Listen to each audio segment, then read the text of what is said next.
time Yep. joining us, let us know that too.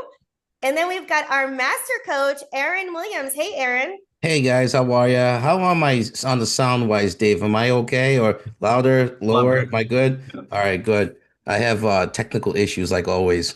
But anyways, my name's Aaron Williams. I started this business a long time ago, but basically started where I was in the regular army. I went to college. I didn't want to do what I went to college for, which was computer engineering, and I decided to do car sales. They said you can make a lot of money selling cars, and I did that for a few years. And after a few years, I don't know if there's anyone in the community like this, but I worked 9 to 9, like 3, 4 days a week, and then the other days were 9 to 5. I worked 6 days a week, and after a while, I was burnt out. It was just a lot, and I said to myself, I'm burnt out, but I still have goals. I still want to do other Mhm. things. I still think that there's more out there for me. So if you guys are thinking that, you're in the right place because I was saying to myself, I always wanted to buy this boat or I wanted to buy this kind of house or I wanted to buy this kind of car and I just couldn't afford it, right? Even with the amount of hours I was doing, I still couldn't do it. And then even if I could do it, I didn't have enough time, right? Mhm. Because I had to work at this job 50, 60 hours a week. That was the standard. That was the minimum. I mean, I remember sales guys would brag and say, I worked 80 hours this week. I'm like, great. I don't want to work 80 hours this week. But that's how it started. And I had a little talk with the owner one day after a hard day. And I said, hey, I like to live this kind of life. I showed him pictures of the boats and the cars and the house. And, I want to have some time off. I want to hang out with my buddies. I want to like take a nap. I don't know. But he says, Aaron, you're in the wrong room. So from Mhm. there, or in the wrong business. So from there, that was my lesson number one that everybody should write down in their notes today. Pick the right vehicle. I was in Mhm. the wrong vehicle for years. No matter what I did at that job, I was never going to get to my goals. And that's when I realized something has to change. And if I don't change it, I'll be here for the next 30 years. So that's when my entrepreneurial journey started. And I started looking to all these other businesses because I knew a job wasn't going to do it. Every job I looked at, it was kind of the same or less, maybe a little bit more. The little 10% raise they're gonna give you, whatever. It wasn't enough, right? So I went from Amazon and eBay and buying some domain names on websites and doing this and doing that. And one day I saw a guy selling a property on eBay for $5,000. And then I did some research and he was buying that same property for $500. And he was doing it consistently over and over and over again. And everything I was selling or every opportunity I was doing at the time was buying and selling for $5, $10 profit, $20 profit, 50 cent profit. And this guy's getting 5 grand, 10 grand, 15 grand, 20 grand consistently. And I says, I'm all in. I got to learn what this guy's doing. That's going to really move the needle for me because everything I'm doing, it's not moving the needle. I'm just in like survival mode. We'll just call it that. Yeah. So I wanted to move the needle, and that's when I did all the research I can. I learned everything I could about the land world, and that's how I discovered Jack Bosch. And I took the program, and I was all in. And started with a deal where I bought for 500, I sold for 5,000. I did a second deal. I bought for 1,000, I sold it for 10,000. I bought another deal. Bought for 20, I sold it for 50,000. And then I'm like, all right, I gotta dial this thing in. Like if I could find a way to do this consistently every single month, I can get to where I need to go. That was step one. Step two was if I could find someone else to do it, those same deals for me in my name, then I could get my time. So that's kind of how it started. Fast forward a few years later, I've done hundreds of deals. I live life on my own terms, but I took that leap of faith and it was hard, right? Because I was making maybe at the time 100, 150 grand a year selling cars. Now this is, 20 years ago. That was a lot of money back then, right? So at the end of the day, that's kind of my story. And now I'm here to give back. And I want other people to join me, to hang out with us so we can learn from each other. So Love that's it. what I'm doing here. We're going to Okay. be hanging out a lot today, you guys. And Aaron, he is one of our just superstar master coaches. So, like I said, Jack and Michelle, they really, they are the founders, our co-founders who created the Land Profit. generator method. And Aaron is one of our coaches who's really taken that and built on it. And he's going to be sharing some strategies today. For anyone who's just joining us, I saw a bunch of more people come in. Yeah. We are making this super interactive today. If everyone's excited to get started, throw us a heck yeah in the chat. We've got our team, Barb and Krista in the background here in the chat, and we are going to be selecting a person each hour, and we're going to be giving away prizes. So we want to be able to reward you for that. So welcome everyone. Ask your questions. Let's make this interactive, and let us know again if this is your first time. And what we're going to do is have David just get into, we're going to do, Aaron's going to be sharing our first strategy, which is going to be about the RV lots and how to find those in America. Before we do that, David is just going to get into and give some overviews of exactly what land flipping is, just so everybody has just a good foundation of what that is. So David, go ahead. Yeah, so we like to really compare it to houses because a lot of people here, and leave us in the chat if you are already in houses, right? That's really interesting, right? So a lot of stuff we're going to be doing, we're going to be comparing and teaching and giving you details to get started, right? But house wholesaling, when it says it's just like house wholesaling, what that means is you're not actually buying a house for $200,000 and then selling a house for $220,000 and you had to risk $200,000 to make 20. That's not what wholesaling is. Wholesaling is you have a seller sign a piece of paper that you get it under contract, okay? And then you go and you find a buyer for a profit. And you are a middleman. You're the person in the middle. ABC. Okay, we're going to be explaining what all the ABC means, right? But what that means is that you can do deals without having to have the money in the bank. Okay, so just to spend animation just a little bit for that, right? But there's major differences, okay?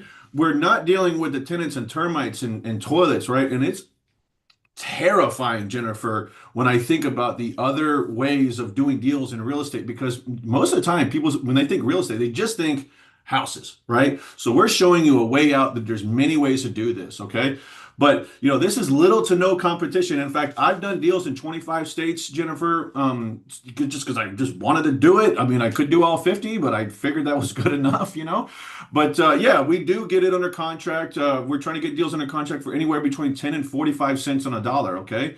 So if the property's worth $100,000, we're trying to get it for anywhere between $10,000 and $45,000. Okay, so we want to build in our profit on the front end. Okay, and this is all without using our own money. Okay, and yes, you know, oftentimes a lot of them is just an average profit of $15,000, but much more many times. You know, but what is land wholesaling and seller financing? What are these two things? Okay, so a land wholesale is a cash flip. You get this deal under contract. You find a buyer, you make the money in one go, you have a bank wire go to your bank account, and voila, the money comes. Seller financing is where it's dripping in over time, okay? So you're getting paid out over time, and this is often what we like to call passive income a lot too, okay?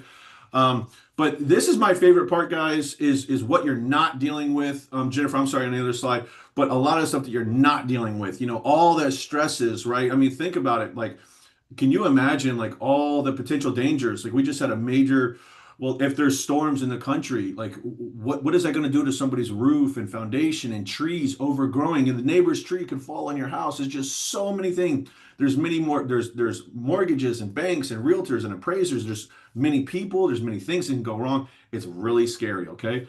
For land, I mean, the worst thing that can really happen is the grass gets wet, okay? So, but yeah, as we're progressing along, just know that we're going to be showing the differences between land investing and other things in real estate and what the options are. We're going to be teaching you how. So we make money in two ways. These are the two ways that we make money, okay? So like I said, now we can actually put pen to paper and explain exactly what this looks like. So if you're taking notes, let's say a property's worth $50,000, okay? Very quickly, we're going to offer a lot of people, and yes, we can get it for $8,000 because we're doing it to a lot of people at a time. Okay, so I just want to make that clear. It's not we're everybody's selling their property for $8,000. It's worth 50. We're making offers to a lot of people at a time with a click of a button. Okay, so in this example, we got a property that's worth 50 under contract for 8,000. Okay, we did not spend $8,000 to get it under contract. We sell it fast for 30. We made $20,000. Okay, we do that again and again and again.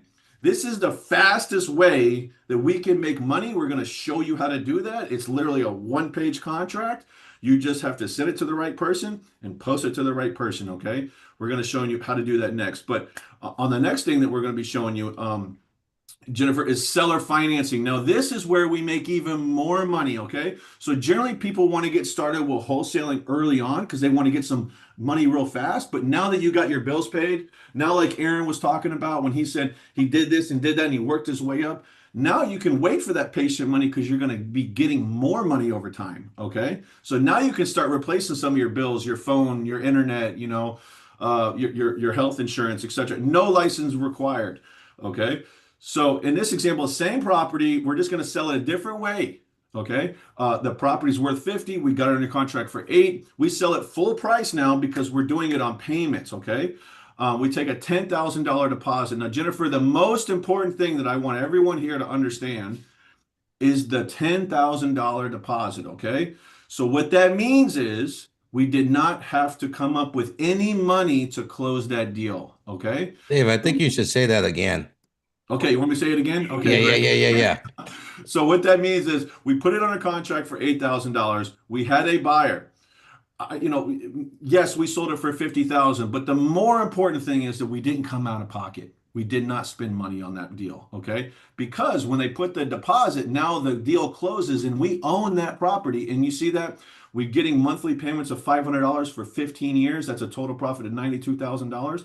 That's every $500 every month that's coming to us, not the landowner, that's coming to us. When I heard that, guys, I was all in. All I said to myself was, if I could just get like 10 of these things, Yeah. 10 people, instead of getting a $500 a month bill in the mail, Mhm. if I could get 10 people to send me $500 a month, Yeah.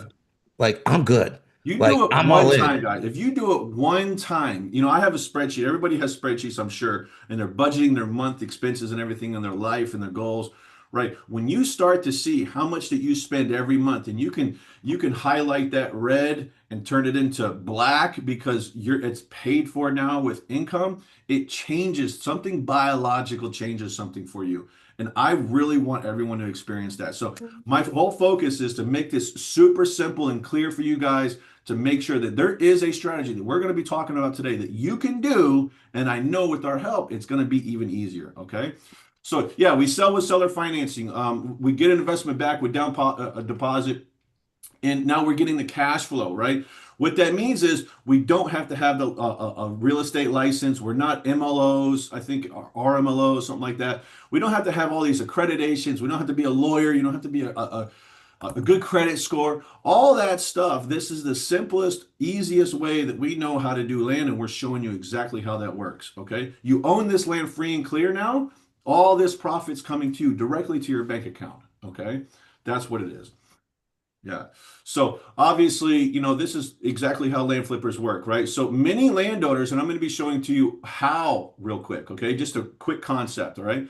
So many landowners, they no longer want their property. We're going to be showing you why later, okay? But just imagine there's a lot of landowners all over the country, okay? Many of them, they don't have a use for it, okay? They were going to build that $600,000, they were going to build that $150,000 house, Aaron, 20 years ago. Now that same house is worth $600,000 to build. They said, you know, I just don't want to build that house anymore, right? So we contact them through mail or other means. We're reaching out to them. They're going to respond back to us from our marketing, okay? They're going to say, yes, I do want to sell it. Now we're going to make them an offer 10 to 45 cents on a dollar. And when they accept, now we have it under contract, okay? And in that contract, it gives us the power and the authority and the right to list it for sale. So we can list it on Facebook and Craigslist and eBay and Zillow and with a realtor, okay? And now the buyer, the end buyer, because we're not the end buyer, the end buyer pays for it. We collect the money. And you know, that property, like we saw that we got under contract for 8, that person gives us the money. We give them the money that we owe on the property. It's paid off. We own the property. Okay, this is all from your home, right off your computer. Okay, and really, lastly, Jennifer, just real quick, there's 3 kinds of properties that we focus on. Okay, everything that we do is a very analytical, strategic, simple method that we're going to be showing you today. But that really starts with these 3 things. The infill lots. Okay, these are properties, like you said. You go into the city, there's a neighborhood, right? And there's a house. Well, each little house is like a little square piece of land, okay? Now imagine like a whole subdivision like that. That's an infill lot where it's got like a sidewalk and a street, power, sewer, water. And then you got the path of growth. This is a little bit farther outside the city, right? It's not rural, it's not the big farms yet, but it's a little bit bigger pieces of property. And this is where the expansion of the city goes. Okay, this is my favorite part. And then lastly, the recreational areas. This is where the people have owned much bigger properties. They've owned it for a much longer time. In fact, Jennifer, my first deal, this guy owned it for 120 years. It was in his family for 120 years. Wow. And I asked him, I said, why did you sell it to me? And you know what he said, Jennifer? He said, because you're the only one that asked. Can you Yeah. believe that? Okay. So we're going to be showing you methods that you can get deals, okay, without having to be, 20 years experience and a lot of money. Okay. Yeah. So, and then the 5 steps to getting success in the land deal. This is how, this is the actual steps, right? So we get the deals, we're marketing for the deals, we're talking to qualified leads, right? We're analyzing the deals. This is very important. This is what separates an investor from a gambler. We're going to teach you that today. Okay. Now we can make the offers. We want to make as many offers as we can. Okay. The person that has the most deals made the most offers. It's a 1-to-1 ratio, right? Now we get the deal and we sell the deal. So that's what we're going to be focusing on, these strategies. And then our escape strategy and everything, our escape niches, all that might be different, but this is the core 5 things that we're going to be doing. Okay. Awesome. Yeah. Thanks, David. And I know we've seen a lot of people in the chat asking, like, do I need a real estate license? And no, you don't need a real estate license at all to do this. So and then yeah, there are different laws in different states, which is great. Why we have such a big community, and all of our master coaches, we're up to date on all of those as things change. So we're able to advise everyone about that. So so this is like the core foundation of land flipping, especially for you new folks that are here, that we just wanted to share this overview of how it works. And what we're going to get into now with Aaron, you're still using this core foundation, when you're doing this, but we're going to be teaching you some other strategies and some unique strategies that you can use to get into businesses. So, yeah, did you want to say something, Aaron? Yeah, I want to get to Regina's question because I don't Sure. think, because guys, when I was selling cars, I said the same thing that Regina said in the comments. Where do I get the capital? Or what did she say? She said, how do I get the capital? Something like that. You're using the buyer's capital, which is the buyer's money, to pay the seller. Now, when I heard this in the car business, I'm sitting at my desk.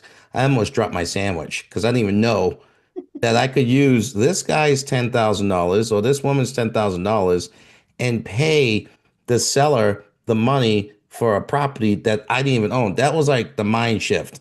So you got to just remember, if a property is when David says under contract, what that means is somebody signed a piece of paper saying, yes, you can buy my property for $8,000 or $10,000. And let's say you go sell it and someone else says they want to buy it for $30,000, you take those 2 pieces of paper, you hand it to your closing agent, and you say, hey, can you do both of these closings for me? And they're gonna say, yeah, sure, I want to make some money too.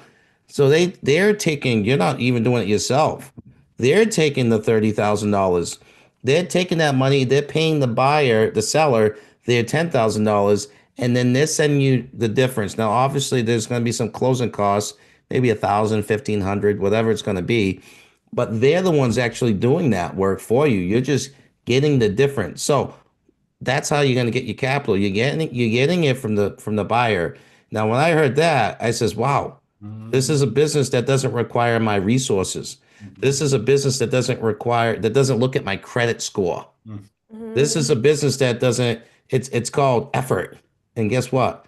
I was giving a lot of effort when it came to selling cars.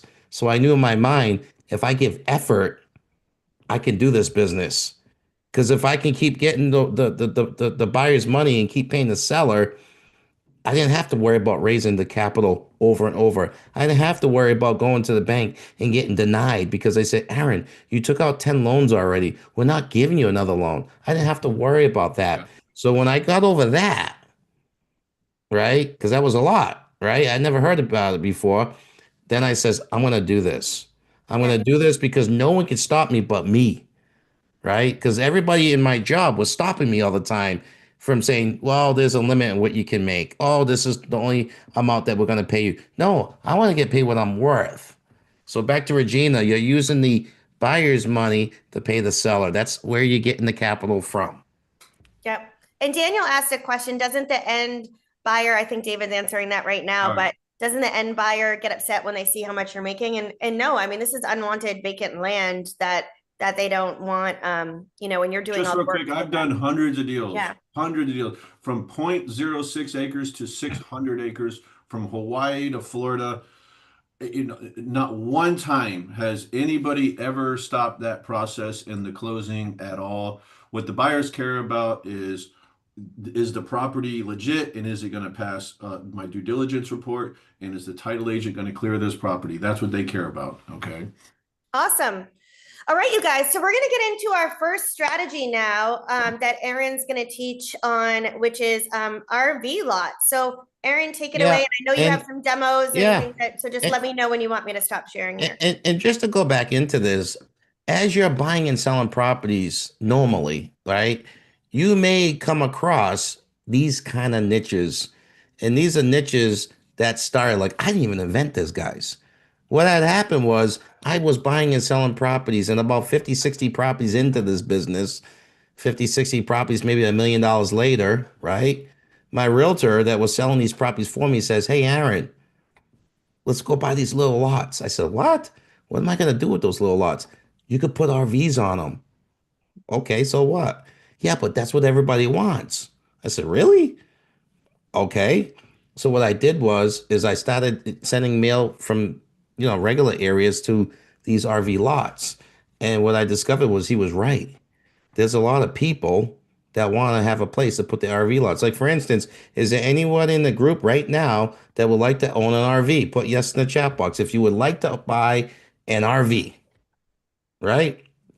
All right. So there's some demand right in this group. Would anyone like to have this RV in one of these fancy RV communities, Yeah. right? Anybody? Yes? No? Maybe? Because I don't want my driveway blocking up all my space. So this RV community, all right, is a place that I can park my RV, but it's even more than that. And I'm gonna show you some pictures. It's a place that I can meet other people who have RVs. It's a place that I can go to the clubhouse. I can go to the swimming pool with the kids. It's kind of like a second home. And then the best part of it is even if I want to take the RV and go somewhere else with it, I can go back and still park it. So I'll show you some pictures of an RV in a second, but basically the RVs were discovered from a realtor who told me to go there. And Mm. and I didn't realize what the demand was. So as I was buying and selling land, I discovered the niche with the realtor. Well, he kind of told me about it. And a few hundred RVs later, I'm like this expert in RV lots. I never thought in a million years I'd be doing RVs. But the cool thing with RV lots is there's millions of them out there in this country. There's no shortage of them, and I'll show you guys a couple slides on that. You can make on average 20, 25, 30 grand a deal. The average RV lot in this country is about 100 to 150 grand. You won't find any RV lots less than 40, 50 grand out there, and they go up to $1 million. Okay, so there's a lot of them out there. The average sale time it takes to sell an RV, if you don't know anybody, might be 2 weeks. If you have a buyer's list, meaning people have contacted you and they says, "Hey, David, Aaron, if you get another RV, call me." If you have one of those lists, and you will get one of those lists once you buy and sell some RV lots, you can sell one in about a day, just to let you know, 1 to 2 days. Because as you guys can see from that picture, this is a picture of an RV lot, RV park. Can you guys see how all those RV lots are the same? Okay. Can you guys see how they're all identical? So they're all like the same price. So if I find one, the other one's going to be worth about the same. Now, there are some parks where the prices could differ a little bit. Maybe it's on the water, maybe it's next to the clubhouse or something like that. But in this particular case, They're all the same. Now, the cool thing with RVs is when I park my RV there, I don't have to worry about electric. I don't have to worry about the gas, the water. Because see, when I pull the RV up, okay, I could just hook my RV into water, electric, and sewer. Like 99% of the RV parks out there, they have utilities already in place. So you don't have to worry about utilities. You can buy and sell an RV lot because it is a deeded, like I call it deeded park, not deeded parking space, but it's a deeded garage space. That's my slang for it. Okay. And yes, you can rent it out too. So you don't have to resell it. You can rent it out. So somebody else might say, you know what? I want to rent it out. I want to get $1,000. I want to get $500 a month for it, right? Anybody want to? Well, let me show you some pictures. Let's go over some pictures. You can stop sharing that for a minute. Okay, sounds good. Let me go over some pictures with them.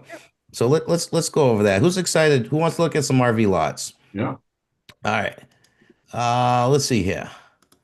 Let's see. This looks a little different. Okay, I think I see it. All right. Um. My mouse working? Come on over. All right, let's go over here. I just wanted to show you guys a couple. Dave, can you see that black one? Yeah. All right. So yeah, this is a big one. This is one that probably Dave would drive. He's not going to drive anything else than this. This is a nice looking one here. But this is an RV. All right. This is a Class A. This is a, they some of them are small like this, and some of them look like this. This is a Class B, meaning it's on a van chassis, right? This one's on a bus chassis. But there's a lot of different kind of RVs out there, but they look like little squares like this, okay? And the average RV is probably about 2,000 square feet, the average lot, all right? But they look like this. Who would like to have a place like this to put their RV? This is one where there's a little backyard. They got like a little kitchen yet, and they got a little golf car over here so I could drive around the neighborhood. This is just, they come in all different configurations. Like this is one where you pull your RV in, and there's a swimming pool, and there's some chairs, and a lot of them have some of the nicer ones. When you get up to about 1 million, they have these little areas where you could, wash and dry your clothes and maybe take a shower or something like that. And this happens to be one that's on the water. Who would like to have an RV space that would look like something like this? Anybody? Put yes in the chat box if you guys would like to park your RV in a place like this. All right, let's look at some more pictures here. So this is another RV space. Oh, this is a terrible one. I don't know how that got in the pictures, but this this is what an RV community looks like. So as you guys can see, there's hundreds of them, and there's about 400 of them in here. And this is an RV community with a nice clubhouse that people can go to, with a restaurant. There's pools, there's tennis courts, there's a putting green, so they can go golfing. They can meet at different swimming pools. This one over here, this one over here, this one in the middle. There's activities, there's events in the clubhouse. It's usually in a destination that everybody wants to be in. Look at this. Look at the restaurant. I can see Dave up here hanging out. Restaurants, pools, pickleball courts, tennis courts, and as you guys can see, the RVs are on both sides of this, right? Could you imagine? I had no clue that people actually even lived like this. I Yeah. was on the car lot selling cars. I had no clue. I'm like, look at this, guys. The golf course is on both sides, right? But this is like the utilities that you would connect to when you're there. Here's another picture. It's not a good picture, but they kind of look like this. This is more of a basic one. This is one where they're building a new one.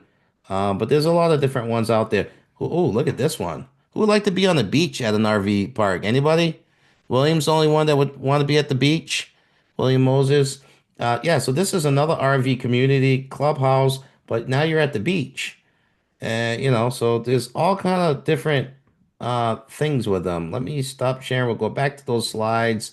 So, anybody excited about an RV community? All right. Yeah, we're just exposing you to all these different ideas. This is just one of them, guys, but we've been highly successful with this. You can find them all over the country, and even land developers are focused on buying bigger lands to make these RV lots, right? So what Yep. we're talking about is just sourcing them to people that want to park their Oh, RV. This is perfect. so let me show you before we go back to those slides. I'll show you one other thing. Um, just to show you guys how many are there out there, because I don't want people to say, "Well, I've never seen one, and I don't know how I would find them." And all I would tell people is, if you go to Facebook, okay, if you go to Facebook, this is how you can find a lot of them. I mean, they're actually, it's kind of like when you buy a pink Cadillac, you've never seen one before, but now you start seeing all of them. But if I go to Facebook and I type in RV lots for sale, I want you to see how big this opportunity is. All right. Let's see. If I go to groups, as you guys can see, look at it, 10,000 members, 32,000 members, 12,000 members. These are all RV communities, deeded RV lots, 37,000 members. So if you go to one of these like groups, it's well, I'm not a part of that One group, had but 245,000 members, RV and Camping Exchange. yeah.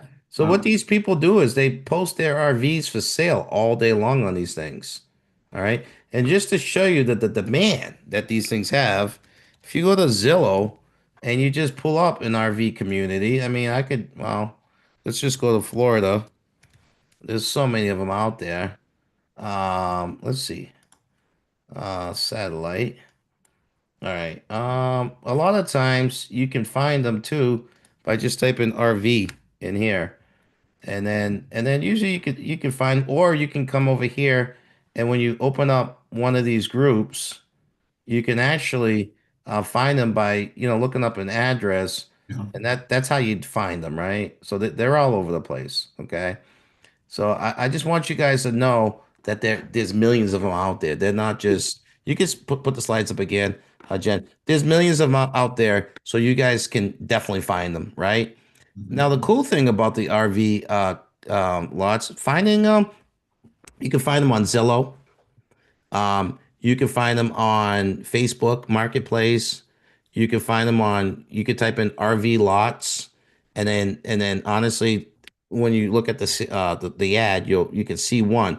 When you find one, you're gonna find the rest of them, right? Because they're parks. I like to focus on the parks, and the reason why I like to focus on the parks is because all the utilities are there, and they're already zoned for it, so you won't have an issue putting your RV there, right? Once it's there, it's zoned over there. That's what it is. So how do we do this? So we locate the property first.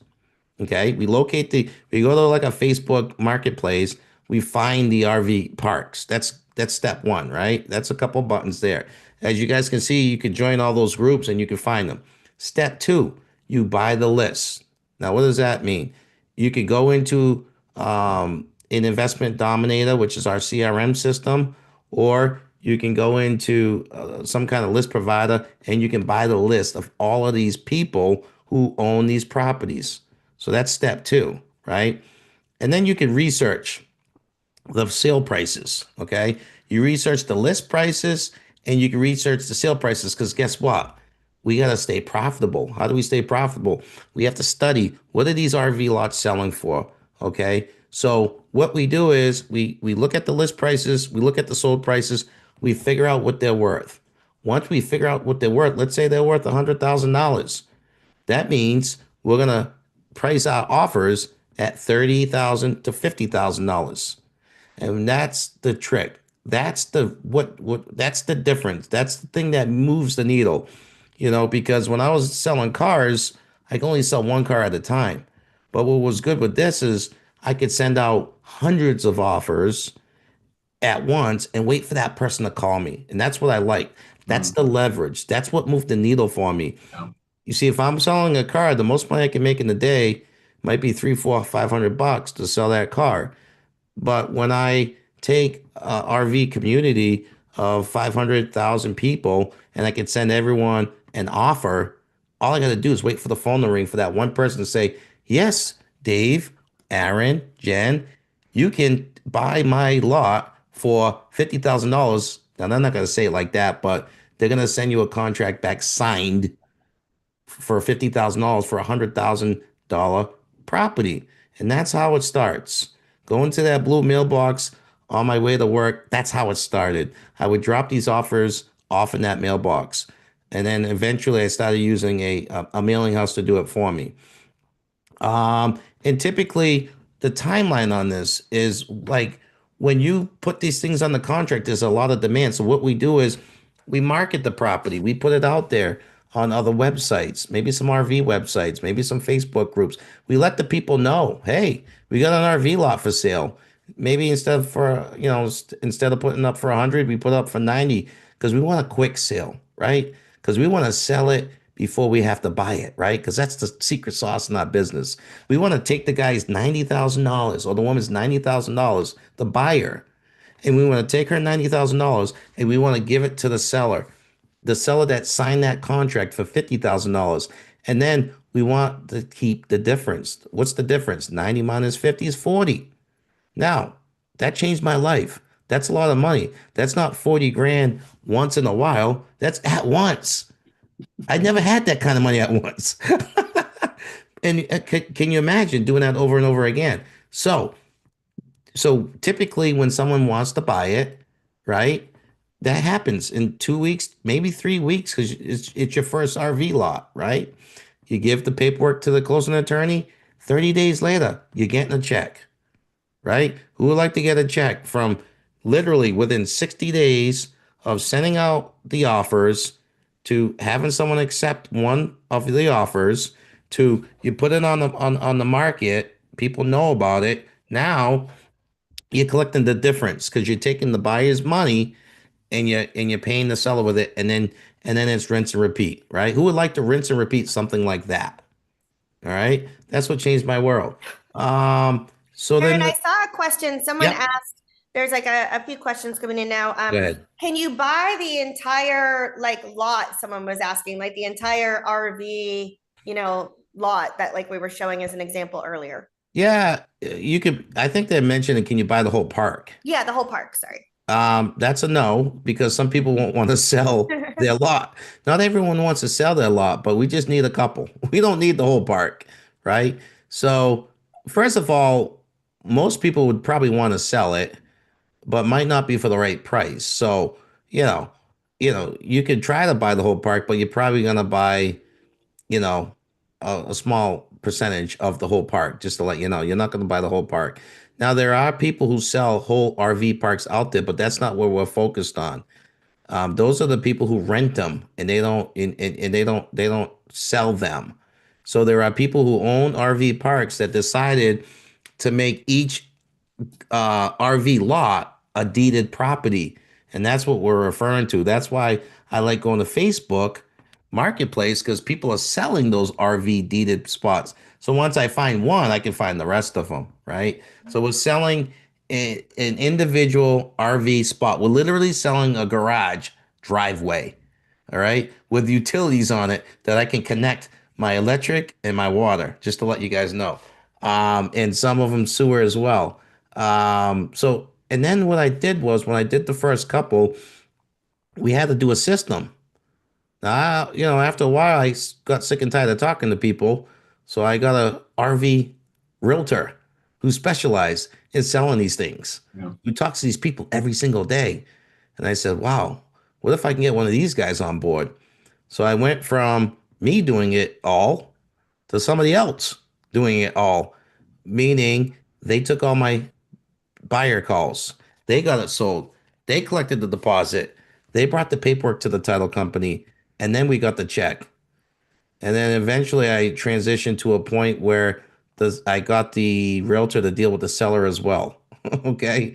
But that's a whole nother story. So, you know, there are luxury RV communities, and yes, you can make more money on those. And honestly, the higher the price you go, the more of a percentage you're going to go. So if you're looking at like $1 million lots, you're probably going to offer a higher percentage, maybe like 800,000. And then maybe you sell it for 900,000.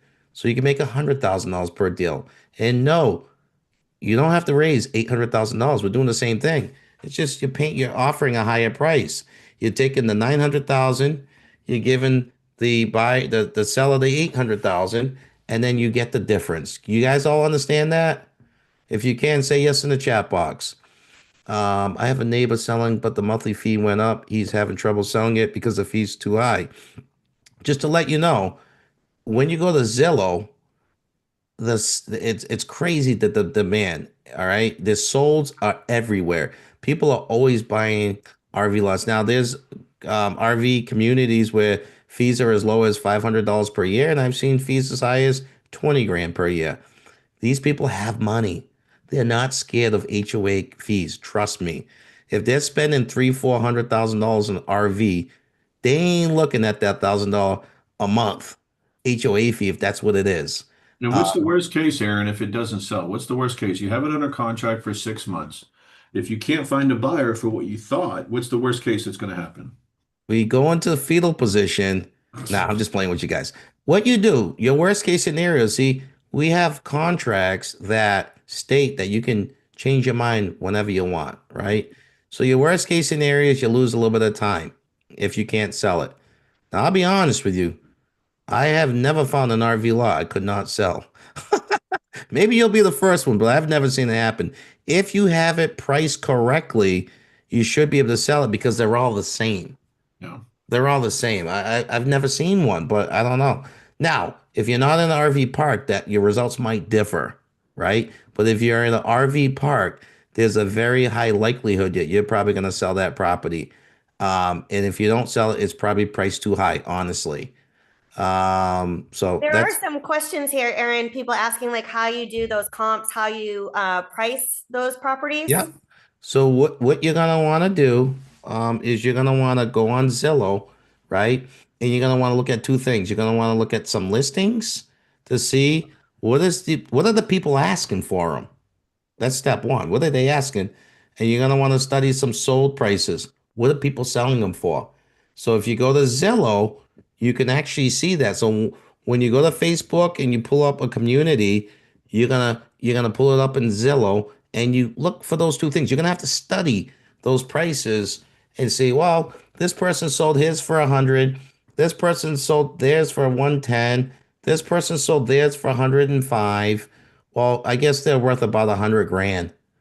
So I guess this is one that Aaron was talking about. Let's send them a $50,000 offer to the whole community. So now I'm looking for the one person that is willing to accept it, right? So you're gonna study and we have lots of students that we go over this stuff with, guys, but you're gonna want to study the solds and you're gonna want to study the listing prices, and then you're gonna come up with some kind of ballpark. You don't need exact, but you're gonna need some kind of ballpark. And please don't use estimate. Megan says don't use estimate. Okay, good. Don't use estimate. It's a mistake. So that's the thing. But the higher the price point is, the more you probably want to gonna offer. All right, you can go to the next slide. Costly mistakes. Ooh. Yeah, don't do the campgrounds. Those are the rental ones. Nobody's gonna sell those. Plus, you can't even buy a list for them. You can't buy a list for them. All right. Too high price. If you offer too much, you're gonna have a hard time making money, right? So make sure you offer below the market value. Okay. Sometimes I like to, if you're just getting started, sometimes I ignore the gated community RV parks until you have a realtor, right? Because if you don't have a realtor, they're gonna have a hard time getting in there. So I like to start with the RV communities where there's no door, no gate access. You just drive right on in, right? That's just me. Um, but mainly overpaying. Another one, ignore RV that are on the lot. So if there's an RV on the lot, ignore it. I'm buying just a lot. And you know what? About half the time I end up getting a free RV, just to let you know. And I actually own quite a few free RVs. And I guarantee there's no one on this call that would want to be in one of these free RVs because they have little roommates you're gonna have when you move into that free RV. And they got tails that are like this long. So, but you will get a lot of free RVs. But you know, the cool thing is, I didn't realize this. There's a whole community of people who like those RVs and they will renovate them. Mhm. They will pay $5,000, $10,000, and now They just renovated their RV and they have their RV lot. So just because it comes with the RV doesn't mean I have to get rid of it. A lot of times people want that RV to renovate, believe it or not. And these people got money. So if they want to get rid of it, they get rid of it. And a lot of times if they don't want it, I'll tell them I'll give you $1,000 credit and you can get rid of it after the sale. So a lot of times I do that. And then now I don't have to be there because remember, we're doing this from home. We're not there. Actually, to this date, I've actually never seen an RV lot, Dave. Could you imagine that? Yeah. I've never seen any of them, Yeah. believe it or not. Yeah, you can go to the next screen. And there was a question too, a Okay. couple questions too, Aaron. One person was asking, are there realtors that specialize in RV lots? There are realtors. So when you're looking at those Zillow listings, you can look up the realtor that actually sold them. That would be a good place to start, Good hack. right? Because at the end of the day, you don't want the realtor that doesn't know how to spell RV lot Mhm. selling your RV lot.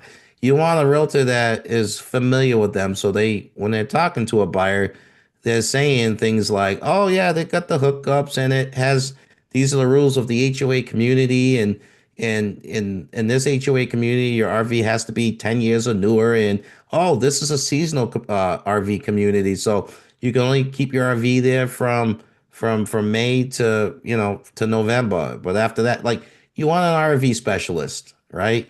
Because if they can't speak the lingo, it's the conversion rates are going to be lower. We'll just say that. But if and that they're very easy to sell because all you got to do is look for the realtors on the sold listings or even the regular listings on Zillow. And those are the realtors that I would use. So let's I, see here.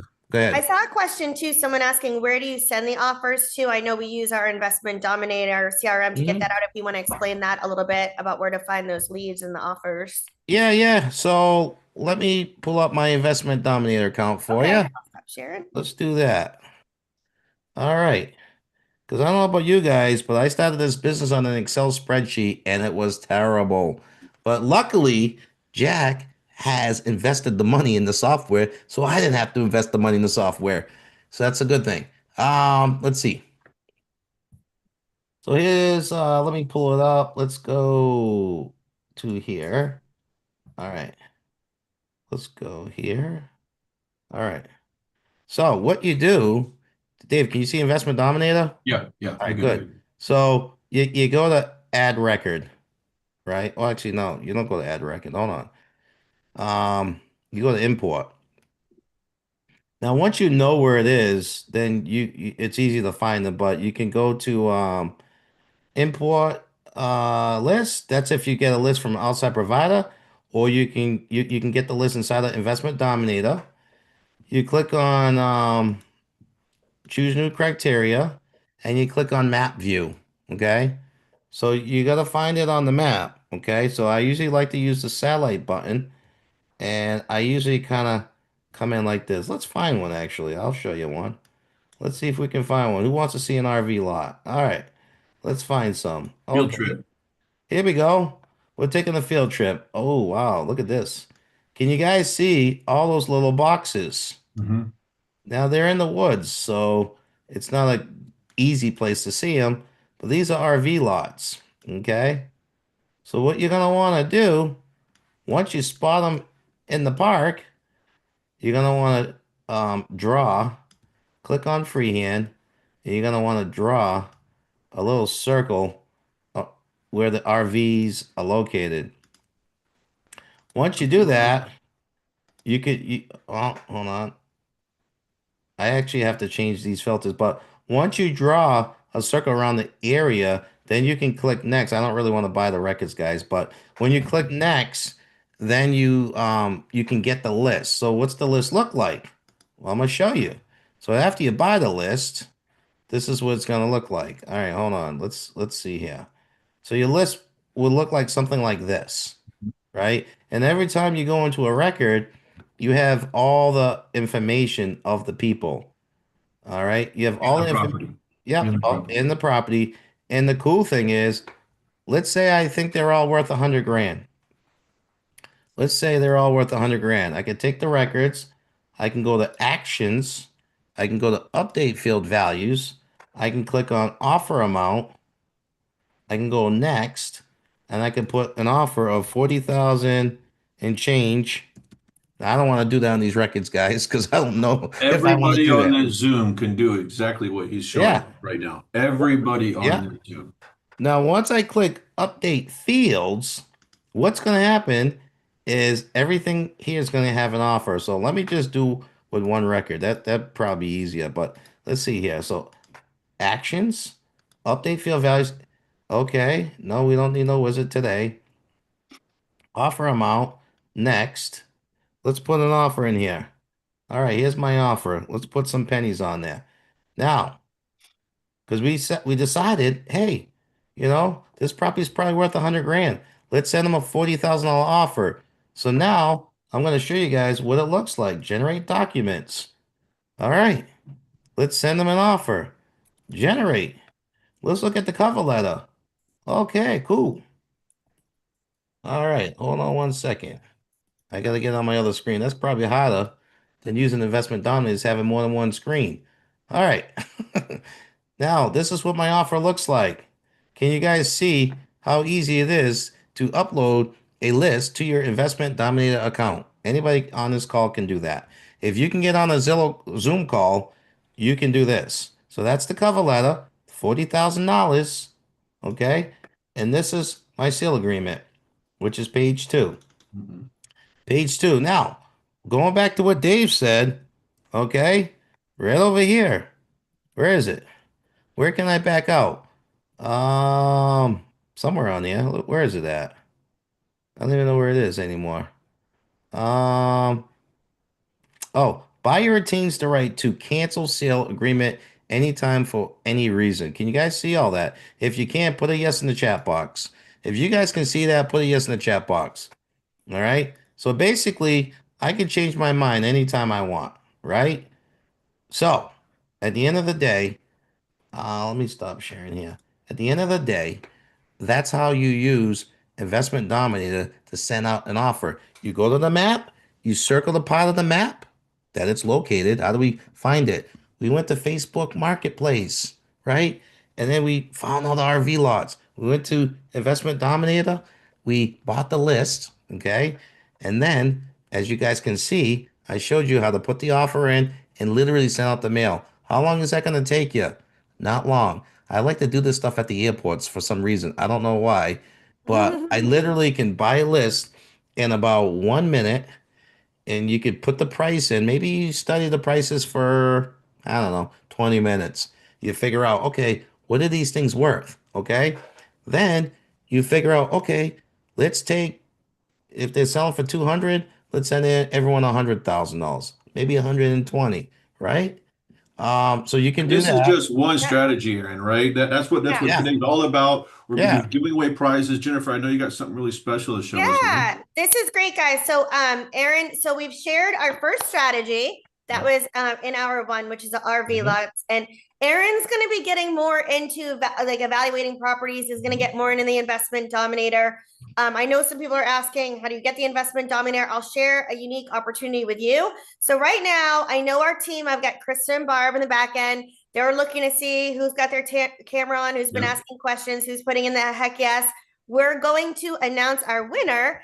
But first, before we do, I wanted to let everybody know that these strategies are niche strategies, as I mentioned, that we teach. And Aaron actually teaches these in our Land Biz School. Mhm. So there is an opportunity for you. These are all of our awesome coaches. Like I said, they're the top 1% of coaches in the country, and they're all teaching these niche strategies. The next one that we're going to be teaching on today, actually, in our next session, is going to be on the landlocked leads. And Aaron's actually teaching that right now in our group as well, that people can attend. So we have this Land Biz School, and it's really a unique opportunity for people who want to get started in land flipping. If you want to learn, how you can get these niche strategies. Every Tuesday, we have a master coach like Aaron who comes on and they teach a strategy that's working right now for them. They do step-by-step instructions, demonstrations. We have worksheets. We show you how to automate everything. There's a lot of Q&A that's involved in it as well. We have a community of, really deal makers. If you have questions on how to do that, if you need funding, you have questions about all that. We have recordings of all of the sessions. There's a student portal that you can go into where you can get all your questions asked. You can look at those replays. You can download your worksheets. So we actually give you a 7-section really overview of land flipping that you can do right away when you get in. And then the documents for each strategy that we teach are also in the student portal, so you can access them in there. Each month is a new topic that can get you to making money with that strategy. So we do teach a new one each month. We actually launched this last year at the Land Biz School. It's been super successful. And then what we're doing for this year is we're introducing some new topics and then repeating some from last year, but adding in new information on what's working, new tools, new things that are relevant to 2026. So this is a system that could cost $5,000. That is absolutely not what we charge for it. We charge $88 a month for the Land Biz School, or if you enroll for the year, it's $888. And right now it's actually $105 a month, but when you register at landbizschool.com this week, it's $88 a month. So that's a $17 a month savings, and you're locked in at that rate. You can also do it, people say, if you think of what you might, I don't know, for a burger and a beer these days, it definitely is like $88 that you can invest in yourself, and you can, join this program. So that's great. So we like to do that comparison. You do get these virtual trainings every month, the different strategies, the implementation guidelines, the 7-part land course. We give you the templates and the letters. You get access to the recordings. You get our Biz School community. And then the Investment Dominator software is included in this for 45 days. I see someone is just asking about that. So we do include the Investment Dominator software in this for 45 days. And then we do give you 500 free land leads in the county of your choice. So if you like that RV lot strategy that Aaron was just teaching, and you decide, hey, this is a strategy that I want to implement right away, you can go in the Investment Dominator. You can download your first, 500 leads with that. We're also giving some bonuses for everyone that's here today too. If you enroll in the monthly subscription, you'll also get 2 other land strategies free that we've taught: excess proceeds method and blind offers. So that's an opportunity for you as well. And then, you get all of these when you go to landbizschool.com. We do have an opportunity as well. If you want to take the annual offer, you can do that. You pay one fee, and you also get some additional land strategies here as well. And then, you're basically getting like 5 months of strategies for just the price of one when you do that. And because it's the end of the month, when you join now, you actually get this month's strategy and next month's strategy, which is awesome. And if you do the annual, when you go to landbizschool.com, you'll be able to do the monthly or the annual. When you do the annual, you actually get our signature course, which is our Land Profit Generator 3.0. That is everything. That's that core method that Jack and Michelle created. All of the letters, all of the templates, all of the contracts, all of the scripts and resources. That is all going to be, it's a $2,497 value. That is included for you when you take the annual. And then we are going to do something right now, because I know we've got a long event going on here today, and we want to make this interactive.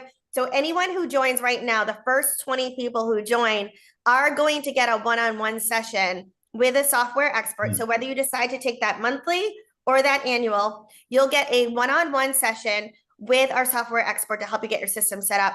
And then you'll also get free access to our blind offers training. So that's something for the next, for the first 20 people who join today. So that is super exciting. If you guys want to take us up, we're going to continue on with the presentation. But if you do want to get in on those first 20 people to get this one-on-one session with our software expert, you can go to landbizschool.com right now. And yes, our Land Profit Generator is our 3.0. And the software is included for 45 days. When you go to landbizschool.com, it's all outlined for you. And Amir, the cost is $88 per month. You can cancel at any time, or it's $888 for the year. Okay. And these are just some of the different strategies that we cover. This is just a sampling of the different ones that we cover: excess proceeds, 6 and 7 land development deals, buying and selling notes, raising money and saving on taxes, over the counter properties, flips and splits, probate deals, how to get, look at $5,000 properties for easy cash flow. That was another really popular one. And so you get all of this in here, like I mentioned, and the 500 land leads and the investment dominator for 45 days as well. So that's all included. You can go to landbizschool.com, and we are going to go on to our next strategy now, and our team is going to put the winner in. So if you guys pay attention to the chat here, our team's going to put the winner in for the first gift card. So go ahead and look there. You can DM, and we will make sure that you get your prize. And then for anyone who's just joining us, we have already gone over our first strategy. We've given an overview of land flipping. Aaron, our master coach here, has just gone over our first strategy, which is RV lot. So if you did miss any of the beginning of that, we will be sending out a replay after this as well. And what we're going to be going on to right now is another strategy that you can implement right away as well. And this is going to be on tax deeds. So, Aaron, if you'd like to go ahead and Yeah. get started on that strategy. Well, it's funny. This started as a hobby for me. And the hobby was, why are these people going to tax sale auctions and I'm not? I started going, right? So as I was buying and selling land, I says, it would be kind of cool to like go to some of these auctions and see what happened. And I went to 3 or 4 auctions, and there was a lot of chaos. But then I started studying these auctions, and I started studying, well, what are these properties selling for and what are they worth? Mm. And you know what? I started realizing the same people showing up every week to these things. I'm like, well, if they're showing up every week, there's got to be money to be made. And I remember talking to this one guy, and he said to me, you see these homeless guys, how they stand on the same corner every week? Mm. That means they're making money. Mm. So then I said, well, these tax sale guys, they happen to be at the same auctions every week. They must still be making money. So I says, this is interesting. So I started studying tax sales. And what I realized is you can make money buying properties at tax sale. And I said, you know what? Let me show up to one a week. And the cool thing about tax sales is you can go to one online if you don't want to go through the chaos, or you can go to one in person, or some of them are both. So I like doing the online ones, honestly, because I don't want to deal with getting in my car and driving to these things and sitting there for hours. I just hate it. That's just me. So I decided to go online, but maybe you like that, and that's fine too. You can go to the ones in person. You can go to the ones. The cool thing is they have them all the time. It just isn't just once in a while. Matter of fact, let me show them my screen so I Sure. can show them how many auctions were in the last 30 days, because this is really an untapped market. Okay. Hold on one second. Let me see here. Oh, that's interesting. Where's my share button? All right, my screen changed just a little bit, but give me a second. Where it happened to that? Okay, hold on. Okay, here it is. It changed on me. Okay. All right. Can you guys see those mountains? Yep. Probably. All Beautiful. right. Beautiful. That's an apple. I didn't even pick that. That was apple. All right. So let's see here. Let me just go to this website. I just want to show you guys how big this opportunity is, because it really is unlimited. The opportunity starts from people who don't pay their taxes. So and just to let you guys know, this is not auction season right now. Auction season is in May, June, July, August. Okay. When it gets warmer. Right now, there's 223 auctions in the next 30 days. And these auctions have anywhere from 21,000 properties all the way down to, I don't know, at least one. Um, I don't know what it is. This thing's acting funny, but there's some auctions with 4 or 5 properties, right? But could you imagine going to an auction and 21,000 properties are being auctioned. This is why I don't like to go to some of the ones live, because you literally could be sitting in a room. Well, this one's live. This one's 811. You literally could be sitting in a room for hours, for days sometimes. So, how does it start? Because that's what probably have people have in mind. So it starts like this. If I own a property and the taxes every year are $5,000 and or 2,000 or whatever it is, and I don't pay my taxes, everybody, every auction, every county has some kind of way to raise the money to get their taxes. And some counties sell either they sell two things.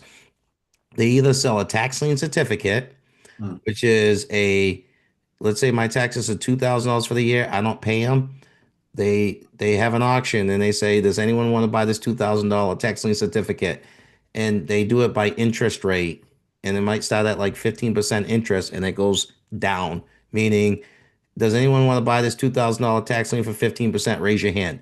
Does anyone want to buy this tax lien certificate for 14%? Raise your hand. Whoever bids the lowest interest rate gets the tax lien certificate. So that's one type of auction. Another type of auction is a tax deed auction. Mm. So if you don't pay the $5,000, they literally will start the bid at $5,000. The property could be worth $100,000. And basically, whatever it sells for, they don't care. It sells. It's not like a bank auction where they say they're going to set like a reserve, meaning if it doesn't sell over a certain price, that they're not going to sell it. And that's where the magic was. And I'll never forget showing up to an auction and literally the bid was starting at $100, I think it was $100, and nobody was there, and it sold for $100. And they Mhm. didn't care if that property was worth 500,000, right? It literally sold for the opening bid, and I was like, and this one person was buying up all these opening bids, and nobody showed up because it was raining that day or something, right? And I'm sitting there kicking myself because I'm like, I didn't do any research on any of these properties. I have no clue what they're even saying or where these properties are located. Believe it or not, I still bought two properties though. But but this one person bought all these properties, so that was huge. So going to tax sale is just another way of buying properties than doing the LPG method. The LPG method, I feel, is one way. The tax sale is just another way. Matter of fact, what's those slides again? Want me to do this slide? Sure. Yeah. I just wanted to Okay. see what you put on there. All right. Uh, So oops. just to let you guys know, these tax sales, there's 233 of them this month. When it gets busier, that number goes up to about 700 or 800 every month. And there's literally some auctions, there will be thousands of properties for sale. So the cool thing about the auction, which I thought you had to have a lot of money, Mm. right? And that's not true. You can buy properties at auction. I'm going to show you guys an auction that's live right now. I've bought properties for as low as $150. And guess what? I didn't even need the $150. So this auction that I'm telling you about, you could put on your credit card. They didn't even want the money. They literally took my Amex card to buy the property. So I had thought that people, had to have a lot of money to do these auctions, and that just wasn't the case. So it, it's all price ranges, by the way. Obviously, there's auctions that go into the millions, but I'm going to show you guys one auction today that any of you guys could take out anywhere from $100,000 and buy a property today, not tomorrow, not next week, like today, right? Mhm. One so some auctions you could use credit cards. Sometimes you could line up hard money, meaning there's companies that offer loans for you guys to buy these properties. So they want to see a track record, okay? So what I did was I bought these cheap lots for $100, $200, sold them for 1,000, 2,000. I did like 10, 15 of those. And then I started moving up in price ranges and I started buying properties for 5, 10, 15 grand. Once you can show these people a track record, there's a lot of funders that will fund your deals for you, just to let you guys know. They just looking for a track record and they don't care about your credit and all this other stuff. Or you can look for funders.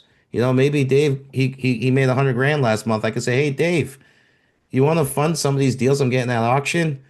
Because remember, Dave took 4 people. He did 4 deals last month. Let's say for an example, he made 25, 25, 25, and 25. Now Dave might be like, you know what? I got 100 grand. I want it to work for me. I'll put it in your deals.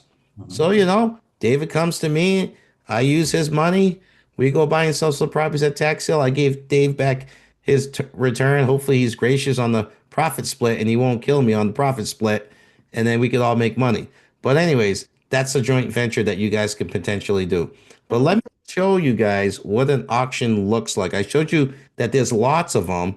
I'm going to show you one. Who would like to see one auction that you could buy stuff between 100 and 1,000 bucks? Anybody? Say yes in that chat box. Kyla's like, yeah, yeah, yeah, me. All right. Let me And show you. everyone's asking if you, so you can do these live or you can do them online, but you prefer to do them online, and that's what you're going to show everybody right now. Well, right? I'm gonna tell you why I like to do the ones online because you know why my 14-year-old is at one of these cross-country track meets and she literally is I'm there for 3 hours and I'm watching her run for 8 minutes after sitting there for 3 hours. I can go on one of these websites, I can put my bids in. And then guess what? I get an email the next day or the following day, whenever the auction's done, saying you won this one, you won this one, you won this one. I don't have to be there and watch every single. I hate doing that. Watching the bids go $52, $53, $54, 50. I don't want to do that. I'm going to put my highest bid. I'm going to forget about it. Tomorrow, I check my email. It'll tell you which ones you won. I don't want to do all that. That's just me though. So let me show you one auction and I'll show you what it looks like. All right, let's see here. I don't know why my computer this is always moving. Drives me nuts. Okay. Okay, let's see here.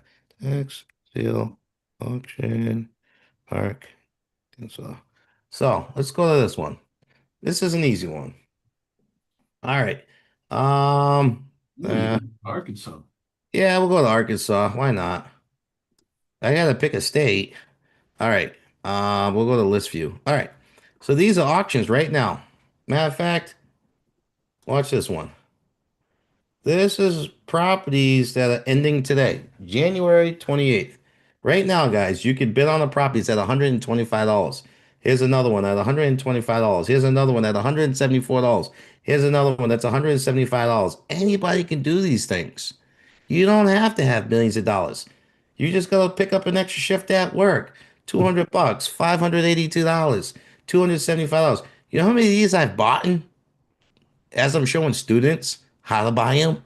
Yeah. Right? Like, look, this is a big money one, $1,200. Woo, woo, that's a lot of money. So, but there's auctions that are obviously higher than this. And look at this. This thing goes on and on and on. There's thousands of them.